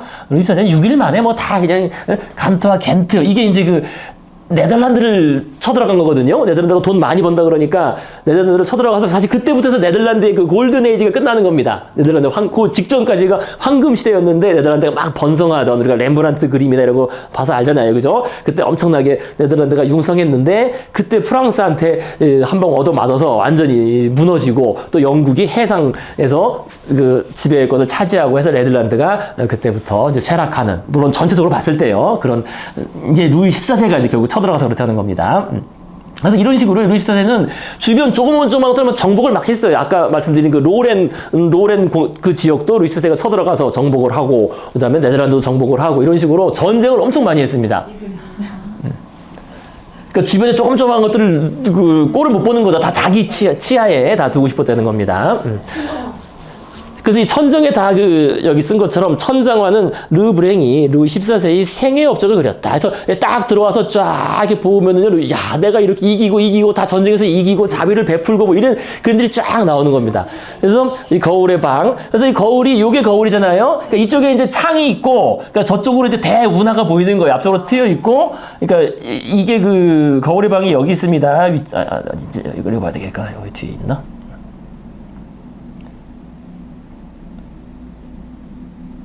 위치상으로 이렇게 돼 있잖아요. 그러니까 여기 있습니다. 거울의 방이 여기.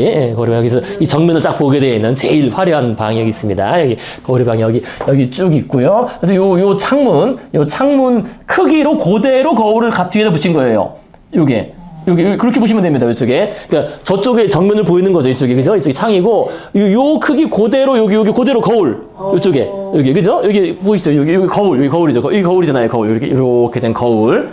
그죠? 그거에 딱 맞게 저쪽에 창이 딱 있고, 그 크기 그대로 이쪽에 거울을 그대로 붙여놓은 이제 그런 거울에 엄청난 그림인 거죠. 물론 요게 그 당시에 있던 건 아니고요. 그 당시 그대로는 아니고 나중에 갖다 19세기 이후에 또 같이 설치해 놓은 건데요. 그래서 길이가 73m니까 어마어마하죠. 73m 엄청 어마어마한 그런 화려한 방을 만들었다. 자, 그 다음에 또 르브랭, 좀 전에 말한 그 사람이 그린 그림, 다리우스의 막사, 이런 그림을 그렸는데, 다리우스 3세는 알렉산드로스 대왕에게 패했잖아요. 페르시아의 왕이었는데요. 그래서 다리우스 3세의 왕비가 알렉산드로스 대왕의 발 아래에서 용서를 구하고 있다. 알렉산드로스 대왕. 그리고 자비를 베푸는 겁니다. 근데 그림이 좀 이상하죠. 뭐가 이상하냐면은요, 인디언 같은 사람이 있죠. 인디언. 뒤에 그죠? 인디언 비슷한 사람이 있고, 그죠? 여기 뭔가, 이른바 황인종이라고 해야 되나? 이런 전 세계 민족들. 왜냐면 이 당시에 이미 루이지애나, 미국 땅, 루이 14세의 땅이라는 거예요, 루이지애나가. 미국도 식민지였어요. 프랑스 식민지였고, 거기 인디언들이 있을 거 아니에요, 그죠? 네, 그 미국 땅이라든지 아니면 한마디로 이게 그 루이 14세는 알렉산드로스 대왕과 자신을 동일시했다. 그러니까 그런 식으로 자신이 전 세계를 정복해서 전 세계 수많은 이민족들, 그죠? 이 다양한 이민족들을 다 내가, 그죠? 내가 보살피고 다 그 지배자가 되겠다라는 그런 얘기입니다. 이게 그런 게 들어가 있는 거예요. 그런 게. 알렉산드로스 대왕이 세계를 정복했던 것처럼 자기가 세계를 다 정복하고 다 내 밑으로 들어와라. 내가 다 용서해 줄게. 뭐 그런 식의 그림인 겁니다. 그래서 루이 14세는 알렉산드로스 대왕. 그래서 그 그림을 다 그려준 거고요. 또 그 다음에 또 한편으로는 아까 나왔죠. 아폴론 분수입니다. 여기 아폴로라고 그냥 영어 발음 그대로 썼는데요. 아폴론 분수, 베르사유 앞에 있는 아폴론 샘이라고 돼 있죠. 아폴론 분수입니다. 이게 아폴론이 이제 물 속에서 이렇게 마차를 타고 떠오르는, 옛날에 여기 금도금이 돼 있었겠죠. 뭐 지금 다 벗겨졌지만은요. 그래서 이 디자인은 르브랭이 했고요. 직접 만든 거는 뭐 르브랭이 만든 건 아니고요. 이제 그 같이 작업하는 아까 말한 아카데미 출신들이 만들었는데 어쨌든 요 디자인, 그죠? 디자인은 르브랭이 했습니다. 이건 사진입니다. 사진. 분수 사진이에요. 분수 사진. 네. 그래서 아폴로는 왜 태양의 신 아니에요? 태양의 신. 그래서 태양은 루이 14세를 상징한다. 그래서 태양왕이라고 하는 겁니다. 그래서 아시죠? 태양왕 루이 14세. 그래서 근데 그게 또 왜 또 태양왕이냐? 가면 무도회를 할 때 루이 14세는 태양을 쓰고 나왔어요. 그건 태양왕이에요. 그러니까 가면 무도회가 이게 이런 식으로 진행되고, 여기 지금 나중엔 그림이 있는데 어디 갔지? 가면 무도회. 이 가면 무도회, 이게 1745년이니까 이건 루이 15세 때인데요. 루이 15세 때 있었던 가면 무도회인데, 이제 이 가면들을 쓰고 이렇게 나온 거예요. 그죠? 근데 이제 아무래도 여성들은 그냥 조그마한 가면들, 그죠? 이런 화려한 복장에 얼굴만 가리는 그런 가면들을 쓰고 나왔고, 이게 나무로, 이제 남성들이 이런 거, 이게 나무로 변장한 가면들 쓰고 나온 거죠. 이제 남성들은. 그래서 이렇게 뭐 이상한 괴물 같은 게 이게 나무 가면입니다. 그래서 루이 15세는 나무 가면을 좋아했대요. 그러니까 이게 좀 섞여서. 그러니까 가면 무도회가 아까도 말씀드린 것처럼 귀족들한테 그 연애 기회를 제공하는 거예요. 연애. 야들 오면은 말이야, 여기 이런 재밌는 뭐 오페라도 보고 모두 보고 뭐 서커스도 보고, 그다음에 밤에는 말이야 또 그 여자 만날 수 있다 뭐 이런 거. 이러면 이제 안 가는 거지 귀족들이. 근데 이제 그 여자들이 이제 이런 다양한 귀부인들이나 뭐 젊은 여성들 불러 모아서 가면 쓴 상태로 이제 짝짓기 놀이하는 것도 사실은 가면 무도회라는 게. 그래서요 루이 15세는 이제 이 나무를 이렇게 쓰고 다녔다고 하고, 그다음에 루이 14세는 태양을 쓰고 다니는 거예요. 태양. 그래서 가면 무도회 때 태양을 얼굴에다 태양을 이렇게 쓴 거죠. 그죠? 그래서 태양 왕이다라는 겁니다. 자, 그래서 이런 식으로 이거 뭐 다 뒤집어 쓰고 있잖아요. 뭐 하나씩, 그죠? 그래서 가면 무도회. 자, 그래서 태양왕이자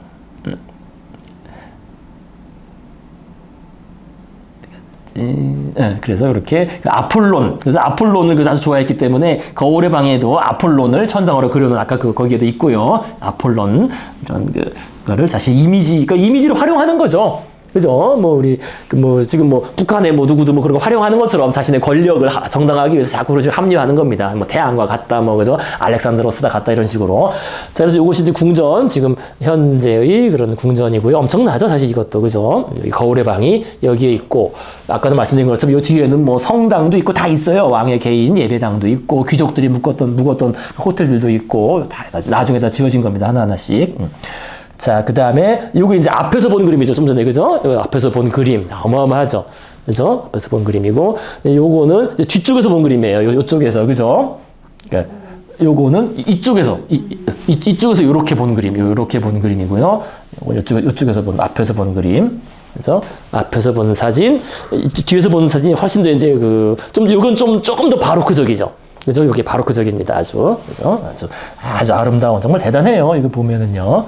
요렇게, 그죠? 정말, 그죠? 하나하나 보면 좀 확대한 겁니다. 그죠? 딱, 보통 이쪽으로 들어가야 되는데 엄청난 화려하게 만든 이런.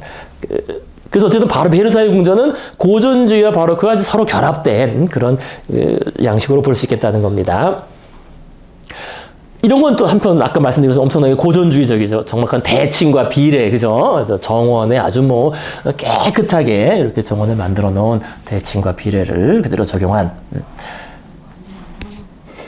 자, 그다음에 저기 한번 끌어올려면 하루 갖고 그러니까 하루 가지고 안 된다고 하더라고요. 여의도만한 크기라서요. 자, 그 다음에 이것이 이제 거울의 방 쪽에서 바라본 그쪽 장면입니다. 그래서 바로 앞에, 예, 다 못 들어가요. 못 들어가게 돼 있어요. 그죠? 그래요? 네, 예, 네. 예. 저 가이드랑 가면 한 4시간, 5시간이면 다 봐요. 다닐 수 있는 것만 보면 그런 거예요. 예, 일반인은 예, 못 들어가게 하고 못 네, 들어가. 네. 다는 못 들어가요. 예, 예. 자, 걸어 다니고 걸어다녀야죠. 그럼 못 타. 자, 그래서 이것이 이제 거울의 방 쪽에서 바라본, 근데 이게 이제 대운하입니다. 그죠? 대운하고, 어마어마하죠. 근데 요 바로 앞에 있는 게 이것도 분수인데요. 그 라토나 분수. 그러니까 아폴론의 어머니. 그죠? 아폴론이 태양이니까요. 태양왕. 그죠? 아폴론의 어머니 여신상인 레토를 이렇게 분수로 만들어 놨다고 합니다. 그 다음에 저 멀리 대운하가 있고요. 근데 대운하에서는 가끔 축제 때 뭐 배를 타고 한다고 하더라고요. 축제 때는. 그러면 저게 강추기를 뽑아서 계속 흐르는 거예요? 그건 아니에요. 그죠? 원래 그렇게 계속 한 거죠. 자, 그래서 뭐 그 당시에도 뭐 펌프가 뭐 14개 어마어마했다고 합니다. 그래서 요게 이제 사실 큰 문제가 된 거지, 사실은. 그러니까 베르사유를 유지하는 데에는 엄청난 양의 물이 필요했다는 겁니다. 물이 사실 중요하죠, 물이. 근데 이것이 공사비와 유지비에서 정말 커다란 비중을 차지했다는 겁니다. 그래서 오늘날에도 우리가 왜 그 마당을 꾸미거나 전원주택에서 할 때 뭡니까 조경하시는 분들하고 왜 설계할 때 물을 집어넣겠다 하면은 공사비가 뭐 30-40% 이상 더 뛰어버려요. 물이 비용을 많이 조그만 뭐 연못이나 샘 같은 거 하나 만들면 어떻게 해야 되냐. 근데 이게 쉽지가 않다는 거지. 이게 썩지 않아야 되고 물이 뭐 해야 되니까 예, 벌써 그렇게 되면은 정원 조성할 때 공사비가 거의 50% 절반 이상 뭐 추가된다는 겁니다. 실제로 그렇다. 실제로 한 40% 50% 정도가 이걸 다 유지하려면요 물을 엄청난 물을 끌어내려. 그 당시엔 전기도 없었는데 어떻게 했느냐? 이거 펌프로 저 높은 산 쪽에 끌어올려서 거기서 위에서 쭉 흘려내려보는 식으로 했다는 겁니다. 그래서요 어마어마한 유지비 자체가 물을 계속 돌리려면은요 들었다는 겁니다. 분수도 그렇고요. 자, 그래서. 다 조경이 어마어마. 그죠. 적용도 어마어마하죠. 지금 현대. 나무 진짜 많아요. 그러니까 이게 지금 현대니까 이렇게 유지하는 건데, 이 관광비로 유지하는 건데, 관광적으로 벌어서. 그 당시에는 그냥 생으로 유지하려면 그래서 이게 프랑스 혁명이 진행되는 겁니다. 계속, 그러니까 아까 말씀드린 것처럼 프랑스가 영국보다 한편으로는 앞서 나갔는데 식민지 쟁탈에서도요 힘이 셌으니까. 근데 그거를 거기서 벌어들인 돈을 다 이제 이런 걸 유지하느라고 쓴 거예요. 이거 유지하고 또 전쟁을 하고 이런다고 다 써버리는 바람에 이때부터 역전돼 버리는 거죠. 루이 14세 시대를 지나서 역전되고 그 다음에 영국의 시대가 되는 겁니다. 사실 이게 말아먹은 거예요, 사실은 이게. 자, 이런 식으로 이제 맨날 귀족들을 이렇게 가면 무도회 하고 있고요. 이게 루이 15세 때 그림인데요. 그러니까 이런 거 하나하나 만들려면 이게 왕의 방인데요. 야, 이거 하나하나 한 땀 한 땀 만들려면은 뭐 장난이 아니죠. 왕의 방. 이건 이제 왕비의 방. 장난 아니죠. 이거 하나하나 다 이런 거 만들려면 이거로. 그러니까 이제 이런 걸 만들려니까 아까 말씀드린 것처럼 그 아카데미를 세워서 따로 학교를 세워서 그 인력들이 어쨌든 이 공사가 몇십 년 진행될 동안은 먹고 살 수 있었던 거지. 그 아카데미 들어가면은 졸업하고 나면 여기서 계속 이 일 하면은 월급 나오고 뭐 먹고 살 수 있는 거니까요, 계속. 추워. 그죠? 네, 추워요. 썰렁하죠, 춥고. 냉랭하다고 합니다. 돌로 만들었어요. 네. 커서. 너무 너무 크고 해도 안 들어와. 그래서 식사도 제대로 다 식은 거, 완전 다, 그죠? 그 식당하고 조리대에서 가져오는 사이에 너무 머니까 다 식어버려서 그냥 딱딱한 고기가 다 딱딱하게, 그죠? 다 그런 걸 먹어야 했다는 그런 그 당시 얘기도 많습니다. 역사에 보면 그런 거 좀 많이 나오죠, 그죠? 예. 뷔페 음식이 전부 다 식어. 다 식어요, 지금처럼 따뜻한 거 먹을 수 있게 된 거는 프랑스 같은 경우는 얼마 안 돼요. 저기. 자, 그 다음에 이거는요, 나중에 루이 16세의 왕비 마리 앙뚜아네트가 베르사유에 조성하여 거주했던 시골풍 마을입니다. 그래서 저쪽 구석에 있는데, 구석이라고 해야 되나? 구석도 아니고, 그러니까 이게 베르사유가 너무 크니까요, 요쪽에 있는, 요쪽에 있는. 그러니까 이 궁전이 너무 딱딱하고 춥고 이러니까, 그죠? 그러니까 자기가 따로 왕비가 요쪽에. 마리 앙뚜아네트의 고향 그런 거를 따라서 이렇게 만든 그런 자기가 거주할 수 있는 그런 공간이라고 합니다. 되게 아늑하고 되게 이게 목가적이에요. 네. 저거 보니까 옛날에 봤던 베르사유 장미가 생각나요. 네, 그죠? 그런 거 있죠. 그래서 자신이 살던 그 비슷하게 이렇게. 근데 여기도 이게 물이 또 들어가잖아요. 물이. 예, 예, 물이 호수가 들어가야 되니까 이게 또 다 유지하려면은 이게 장난이 아닌 거예요, 사실은. 인공호수. 예, 다 인공으로 만든 거니까요. 자, 그래서 어쨌든 당시 사상가 루소는 이게 계몽주의 사상가 루소가 자연으로 돌아가라. 이게 뭐 나중에 낭만주의로 연결되는 거거든요. 그래서 잠깐 언급드렸습니다. 그래서 어쨌든 그 이제 혁명 직전인데 그 프랑스 혁명의 이념을 제공한 사람이 루소 아니에요. 그래서 한편으로는. 근데 또 한편으로는 이 루소가 그런 계몽주의도 하면서 한편으로 또 낭만주의자기도 했어요. 그래서 낭만주의자. 그러니까 자연으로 돌아가라. 우리가 이런 인공적인 걸 버리고 자연으로 돌아가는 데서 그거를 본다가 이런 게 또 유행했습니다. 그 당시 유행해가지고 그 유행해서 귀족들이 자기가 직접 모여서 염소 젖을 짜고 뭐 이랬다고 합니다. 왕비가 그 흉내내가지고 자연으로 돌아가는 그런 삶을 뭐 그런 얘기가 나옵니다. 자, 그래서 베르사유 이제 얘기를 했습니다. 자, 그런데요, 이제 베르사유가 이제 그런 식으로 해서 이 권력을 유지하는, 그죠? 그런 이제 거대한 무대 장치였다. 근데 그것을 유지하는데 어마어마한 그 돈이 들었다. 그래서 권력이 나름 유지가 됐는데 문제는 그 다음에 144페이지 로코코 오늘 좀만 그 연결되는 부분만 보시고. 자, 그 다음에 로코코 144페이지 로코코 장식 예술이라고 되어 있습니다. 그러니까 로코코 미술은 루이 15세가 통치한 1723년에서 74년 동안 파리에서 성행했던 미술사조이다. 그러니까 루이 15세는 루이 14세의 증손자예요. 이게 손자도 아니고 증손자예요, 증손자. 이게 루이 14세 말년에 이 자기 아들도 죽고 손자도 죽고 한 2, 3년 사이에 다 죽어버려요. 손자도 죽고 이제 증손자만 남은 거야. 그래서 증손자가 또 왕이 됐는데 이게 몇 세대, 6세대 나왔죠. 이게 너무 어린 나이에 돼가지고 또 섭정이 들어가는 거죠. 섭정이 들어가니까 어떻게 됩니까? 섭정이 들어가면 귀족들이 살판 나는 거예요, 이제. 아까 말한 것처럼 루이 14가 살아있을 때는 다 붙들어 매놓고 베르사유에서 이렇게 붙잡고 있었는데 이제 이게 이제 왕이 죽고 애기가 왕이 됐으니까 게다가 그 루이 15세의 섭정을 맡았던 오를레앙공이라는 사람이 섭정을 맡았는데요. 그러면서 귀족들의 이제 일종의 자유가 회복된 거죠. 야, 이제 좀 우리 숨 좀 쉬고 살자 이렇게. 근데 이게 또 한편으로는 아까 잠깐 나왔었는데요. 맹뜨농 부인이라고 맹똥 부인 루이 14세의 정부라 그랬죠. 정부 맹똥 부인이 또 아주 엄격한 또 카톨릭 신자였어요. 자기가 정부인데 또 카톨릭 신자야. 그래가지고 이게 이제 이중적인 거죠. 그 귀족들이 너무 또 사치나 활락 이런 걸 또 못하게 또 그런 걸 또 막 싫어했던 거예요. 근데 그게 다 죽고 나서 없어지고 나니까 이제 귀족들이 야, 이제 우리 한번 놀아보자 된 거예요. 자기들끼리 자유롭게 놀아보자, 우리. 그러니까 쉽게 말해서 그거죠. 우리가 왜 회사에서 윗사람이 야, 오늘은 뭐 위아래 다니지 말고 마음껏 놀아, 마음껏 먹고 놀아 이러면 마음대로 못 놀잖아요. 그죠?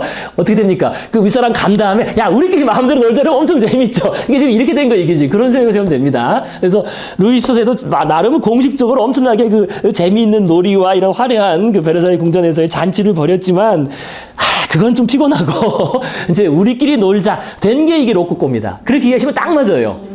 그렇게 이해하시면. 그래서 저 앞에 딱 보시면 저기 자기들끼리 노는 거예요, 이제. 왕하고 같이 노는 게 아니라, 왕이 차려준 거 보고 놀고 그런 게 아니라, 자기들끼리 말이야, 그죠?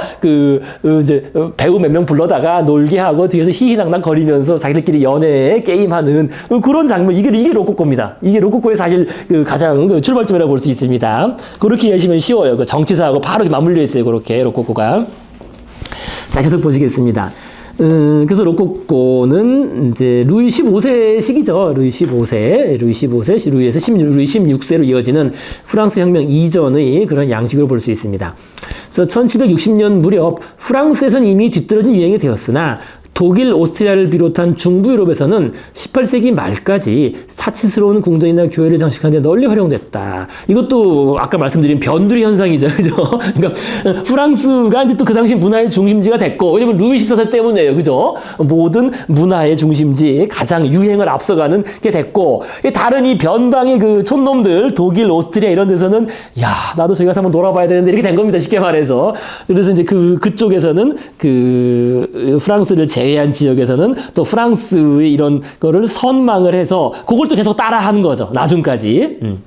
그래서 프랑스 유행의 중심지에서는 이미 지나간 유행이지만 그 유행은 저 지방에서는 또 계속 또 올해까지 유지됐다는 겁니다. 18세기 말까지요. 로코코란 용어는 원래 더위를 피하기 위한 석굴이나 분수를 장식하는 데 쓰이는 조약돌 내지 조개 장식을 말하는 록가유에서 유래한 것으로 주로 실내 장식에 쓰이는 용어이다. 뭐 우리랑 비슷한 게 뭐 칠보라 그럽니까? 뭐 칠보 조개, 뭐 조개, 그죠? 자기장, 자개장, 뭐 이런 거 비슷한 그런. 예, 나전치 그런 그 조개 장식, 조개 무늬가 그 이쁘잖아요, 그죠? 그래서 그런 록가유라는 그런 말에서 유행했다는 겁니다. 그래서 로코코 양식이란 말 그대로 장식적인 예술로서 곡선적이고 우아한 장신구들을 지내려 놓은 공간에 사용되는 용어이다. 그래서 그러한 저택의 마루는 나무판 위에 복잡하고 섬세한 문양들을 상감하였고 가구들은 주로 곡선형으로 최고급 고블랭사 소파천을 씌우거나 상아와 귀갑으로 장식했다. 옷이나 은재 식기들, 도자기도 꽃무늬와 조갑이 나뭇잎 같은 소용돌이 무늬를 주로 사용하고 있다. 심지어는 마차까지도 직선이 아닌 소용돌이 장식이 달린 곡선을 자연했는데 말에는 깃털과 보석으로 장식한 마구를 달았다. 로코코 예술은 장식적이었으나 당시의 무능한 귀족만큼이나 비실용적이었다. 그래서 이제 바로 혁명에 넘어가는 거예요. 이래서 그래서 로코코 이 무늬는 뭐 이런 걸 보시면 쉽게 아실 수 있죠. 이거 어디 갔지? 뭐 이렇게 다 이게 꼬부라진 거예요. 막 꼬부라진 거, 그죠? 그래서 소용돌이 뭐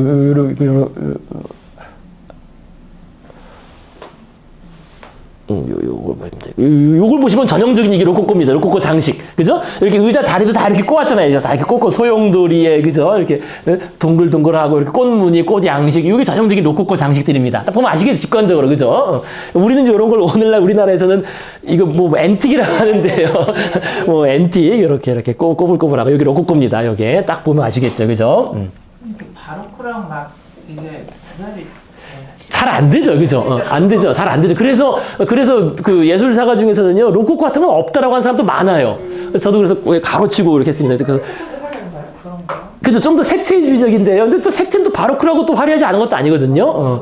그래서 어쨌든 큰 특징은 좀 자주 나타나는 특징은 요런 그 물결무늬나 소용돌이 뭐 이렇게 동그랗게 말아 올린 요런 형태인데요. 많이 나오는 게. 근데 이거는 뭐 바로크 때도 없다고 할 수는 없는 거거든요. 기본적으로. 그래서 예술사가들은 뭐 로코코는 없고 그냥 지어낸 이야기고 없다라고 하지만 그러나 한편으로 정치사적으로는 이런 의미가 있긴 있어요. 정치사적으로 분명히 큰 변화가 있었기 때문에요. 루이 14세가 죽고 그 다음에 이제 루이 15세가 되면서 그러니까 이게 바로크에서 여기 로코코 전형적인 미술이라고 또 하는 것들인데요. 분명히 좀 바뀌긴 했거든요. 조금 좀 더 뭐 좀 더 화려해지고 섬세해지고 여성적이 됐다고 해야 되나요? 뭐 레이스를 더 많이 달고 막 이렇게 된 겁니다. 이쪽에 레이스. 네, 레이스. 예. 되게 화려한 거. 네, 그렇게 보시면 되겠습니다. 레이스. 자, 그래서요. 그러니까 아주 뭐 비실용적이죠. 그래서 왼쪽 박스 보시면요, 로코코 미술. 그래서 분위기 유희적이고 인공적이고 활기가 넘침, 실내 장식, 도금한 목재 가구들, 채색된 장식 판자, 거대한 벽, 거울, 주요 형태는 구불구불한 S와 C 커브, 그죠? 이게 많은 거죠, 동글동글, 그죠? 그다음에 아라베스크, 리본 같은 소용돌이 무늬, 스타일은 밝고 우아하며 섬세하다. 상당히 여성적이고요. 색채는 흰색, 은색, 금색, 밝은 분홍색, 청색, 초록색 이런 거. 네, 그리스 용어 라그라스 우아하고 아주 라구트 좋다 이런 겁니다. 자, 그래서 그 다음만 좀만 보시고 마무리. 자, 공원에서의 야유의 그림들. 그러니까 1715년 루이 14세가 죽고서 섭정이 들어온 겁니다. 섭정이 들어와서 루이 15세, 그러니까 즉위했지만 섭정들이 이제 귀족들은 베르사유 궁을 버리고, 왜냐면 이제 붙잡아 놓는 사람이 없으니까, 아까 말씀드린 그 얘기입니다. 없으니까 자기들끼리 이제 그 로코코 양식으로 꾸며진, 새롭게 꾸민 자신들의 저택, 이거 저택이 호텔이라고 불렀습니다. 호텔, 그 당시. 그러니까 저희가 파리에도 호텔을 지어놓고, 그죠? 이런 식으로 자신의 호텔이죠. 있는 파리로 몰려들었다. 그리고 여기에는 루이 15세의 섭정이 아까 말씀드린 것처럼 오를레앙 공이라 그랬는데 이 오를레앙 공이 일종의 그 귀족의 어떤 권위나 권력이나 자유가 좀 회복된 거죠. 그 다음에 오를레앙 공이 또 엄청난 또 그 호색가였다 그래요. 호색가. 해서 한 100여 명의 정부를 같이 두고 이렇게 살았다고 합니다. 그러니까 귀족들이 다 이제 따라서 하는 거지 그런 식으로. 그래서요. 오로지 쾌락만을 추구하는 귀족들의 경박한 삶은 우아하게 차려입은 젊은 연인들이 야외에서 모여 놀고 있는 페트 갈랑트 그림들을 통해 확인할 수 있다. 이거 번역을 우아한 연애로 했지만은요, 정확한 번역은 제가 저기 썼죠. 구애 파티입니다. 구애 파티. 그죠? 페트가 이제 파티고요. 그죠? 구애, 갈랑트가 어떤 구애. 그죠? 어떤 그죠? 사랑을 구애하는, 그래서 이 갈랑트 이렇게 연애 정사와 주로 관련된 육체적인 그죠 환심을 사려는 그 우아한 세련된 그죠 그래서 이렇게 이제 서로 여기 쓴 것처럼요 이제 그 와토 장도 와토가 그린 그림 그 귀족들이 정원에서 배우들의 춤과 연극을 보며 즐기고 있다. 그죠 이렇게 그죠 이 배우들이 또 뭐 일종의 구애 행위죠 그죠 뭐 그런 걸 하고 있고 옆에서 막 여성 그죠 귀족들을 서로 이렇게 희롱하고 있는 뭐 그런 이제 어쨌든 왕은 없고 자기들끼리 노는 거죠 쉽게 말해서 그죠 자기들이 노는 이제 그런 장면을 그린 겁니다. 자 그다음에요 그래서 그런 그림들, 페트 갈랑트 그림들을 통해서 확인할 수 있다. 이러한 그림을 즐겨 그린 앙뚜앙 와또 그 다음에 146페이지에 보면요. 프랑스와 부쉐, 그 다음에 장오론의 프라고나르 146페이지는 프랑스 사회와 미술의 취향을 엄숙하고 진지한 것에서 어떤 권위주의적이고 그죠? 루이 14세 때의 어떤 권위주의적이고 그런 것에서 벗어나서 유쾌하고 신미적이지만 공허한 것으로 바꿔놓았다. 와또의 시테라 섬의 출항을 보면 낭만적인 연인들이 흥겁게 떠들며 영원한 젊음과 사랑에 넘치는 성을 가고 있는 장면이다. 자, 그래서 오늘은 뭐 거기까지 보시겠습니다. 그래서 그 그림까지만 보시고요. 그림 다시 앞으로 와보시면은요. 앞에 이제 그 와또의 그림 있잖아요. 와또. 그죠? 시테라 또는 뭐 키테라 섬의 출항으로의 출항이라는 건데요. 지중해 실제하는 섬인 시테라는 교대 이교도가 그리스 사람들이 비너스 여신을 참배하던 곳이다. 그러나 아스라의 안개를 낀 듯한 대기 속의 인물들은 여신을 경배하는 사람들이 아니라 연애 유희를 아까 그죠? 페트 갈랑트 그죠? 서로 연애 유희를 즐기고 있는 귀족들이다. 와또는 현실과 꿈의 경계인 듯한 풍경을 섬세하고 환상적으로 묘사했는데 배를 덮고 있는 로카유 모티브나 구름을 타고 곡선을 이루며 공중에 떠있는 아기 천사들은 로코코식의 장식적 요소들이다. 자, 그래서 이 그림을 보시면요. 이 그림 여기 지금 보신 것처럼 여기까지만 보시고는 그래서 이게 이제 아카데미에 출품한 키테라 섬으로의 순례라는 겁니다. 그래서 그리스 남쪽에 실제 섬이 있어요. 이런 이름, 이 키테라 섬이 있습니다. 그리스의 반도 아래쪽에 있습니다. 바로 펠로소스 반도 아래쪽에 있는데요. 그 아프로디테가 비너스죠. 비너스, 그죠? 그러니까 비너스의 신전이 있었다는 말만 전합니다. 여기 이제 비너스 상이 있잖아요. 여기 오른쪽에, 그죠? 그죠? 여기 비너스 이제 꽃을 이렇게 꽂아놓는. 그래서 원래 비너스가 그리스 신화에 따르면은요, 이게 바다의 거품에서 바다의 거품이 만들어져가지고 비너스가 탄생했습니다. 그래서 바다의 거품에서 태어난 비너스가 처음 발을 디딘 곳이 그 키테라 섬이라고 합니다. 뭐 선설에 의하면은요. 자, 그래서 이 섬은, 그러니까 어떻게 되겠습니까? 그러니까 이 섬은, 키테라 섬은 사랑의 성지로 인식되었고, 이 섬을 순례하면 솔로를 탈출한다라는 그런 속설이 생긴 겁니다. 이게 솔로 탈출 섬이에요, 일종의. 그런데 이 그림은 다르죠, 지금. 그죠? 거기, 그죠? 아까 좀 전에 똑같은 그 그림, 그렇게 이런 걸 좀 잘 보셔야 됩니다. 그래서 우리가 그 그림을 볼 때요, 이거 워낙 유명한 그림인데, 딱 보면은, 이걸 봤는데, 나중에 보니까 그림이 좀 다르네? 이거 좀 다르죠? 이게 똑같은 걸 두 번 그린 겁니다, 지금. 그죠? 이런 식으로. 그러니까 요거는 나중에 두 번째로 그린 키테라 섬으로의 순례. 일종의 순례라는 게 이제 그 비너스를 순례한다. 그래서 여기 좀 다르잖아요. 비너스 상도, 그죠? 상도 있고, 사람이 좀 더 추가됐죠?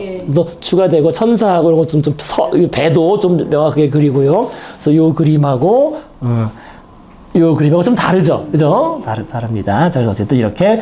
그런 식으로 기본적으로 어떤 그 연애와 또 유희, 그죠? 뭐 이런 거를 추구하는 그 시대의 상을 잘 그린 겁니다. 자, 이제 두 번째 그림은요, 여기 쓴 것처럼 이게 정확히 어떻게 만들어졌는지는 모르겠는데 어쨌든 이게 지금 독일에 있습니다. 독일 뮌헨인가 어디 있다고 하는데요.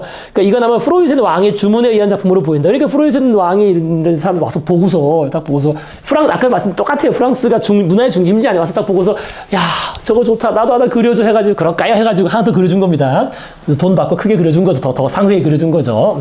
그런 식으로 프랑스가 문화의 중심지 역할을 계속했습니다. 그죠? 그래서 그 나중에 뉴욕으로 넘어가기 전까지는 사실 그죠? 문화나 예술의 중심지 역할을 계속했죠. 그리고 그 주변국들은 항상 그것을 시기하면서도 선망하는 이제 그런 식 역사가 이제 그 한 150년, 200년 쭉 펼쳐지는 겁니다. 그래서 이것도 마찬가지로. 그래서 그런 식으로 두 번 그리게 된 거죠. 그래서 한편으로 따지면 그겁니다. 자기 작품이 히트치면은 또 그걸 자꾸 또 비슷비슷하게 만들어서 계속 판매하는 거 아니겠습니까? 이 사람도 뭐 그런 식으로 해서 이 그림을 두 번 그렸다고 볼 수 있습니다. 자, 그래서 이렇게 키테라 섬의 솔로 탈출섬 일종의 솔로 탈출섬을 받고 오늘은 여기까지 하시겠습니다. 자, 수고 좀 하셨습니다. 네.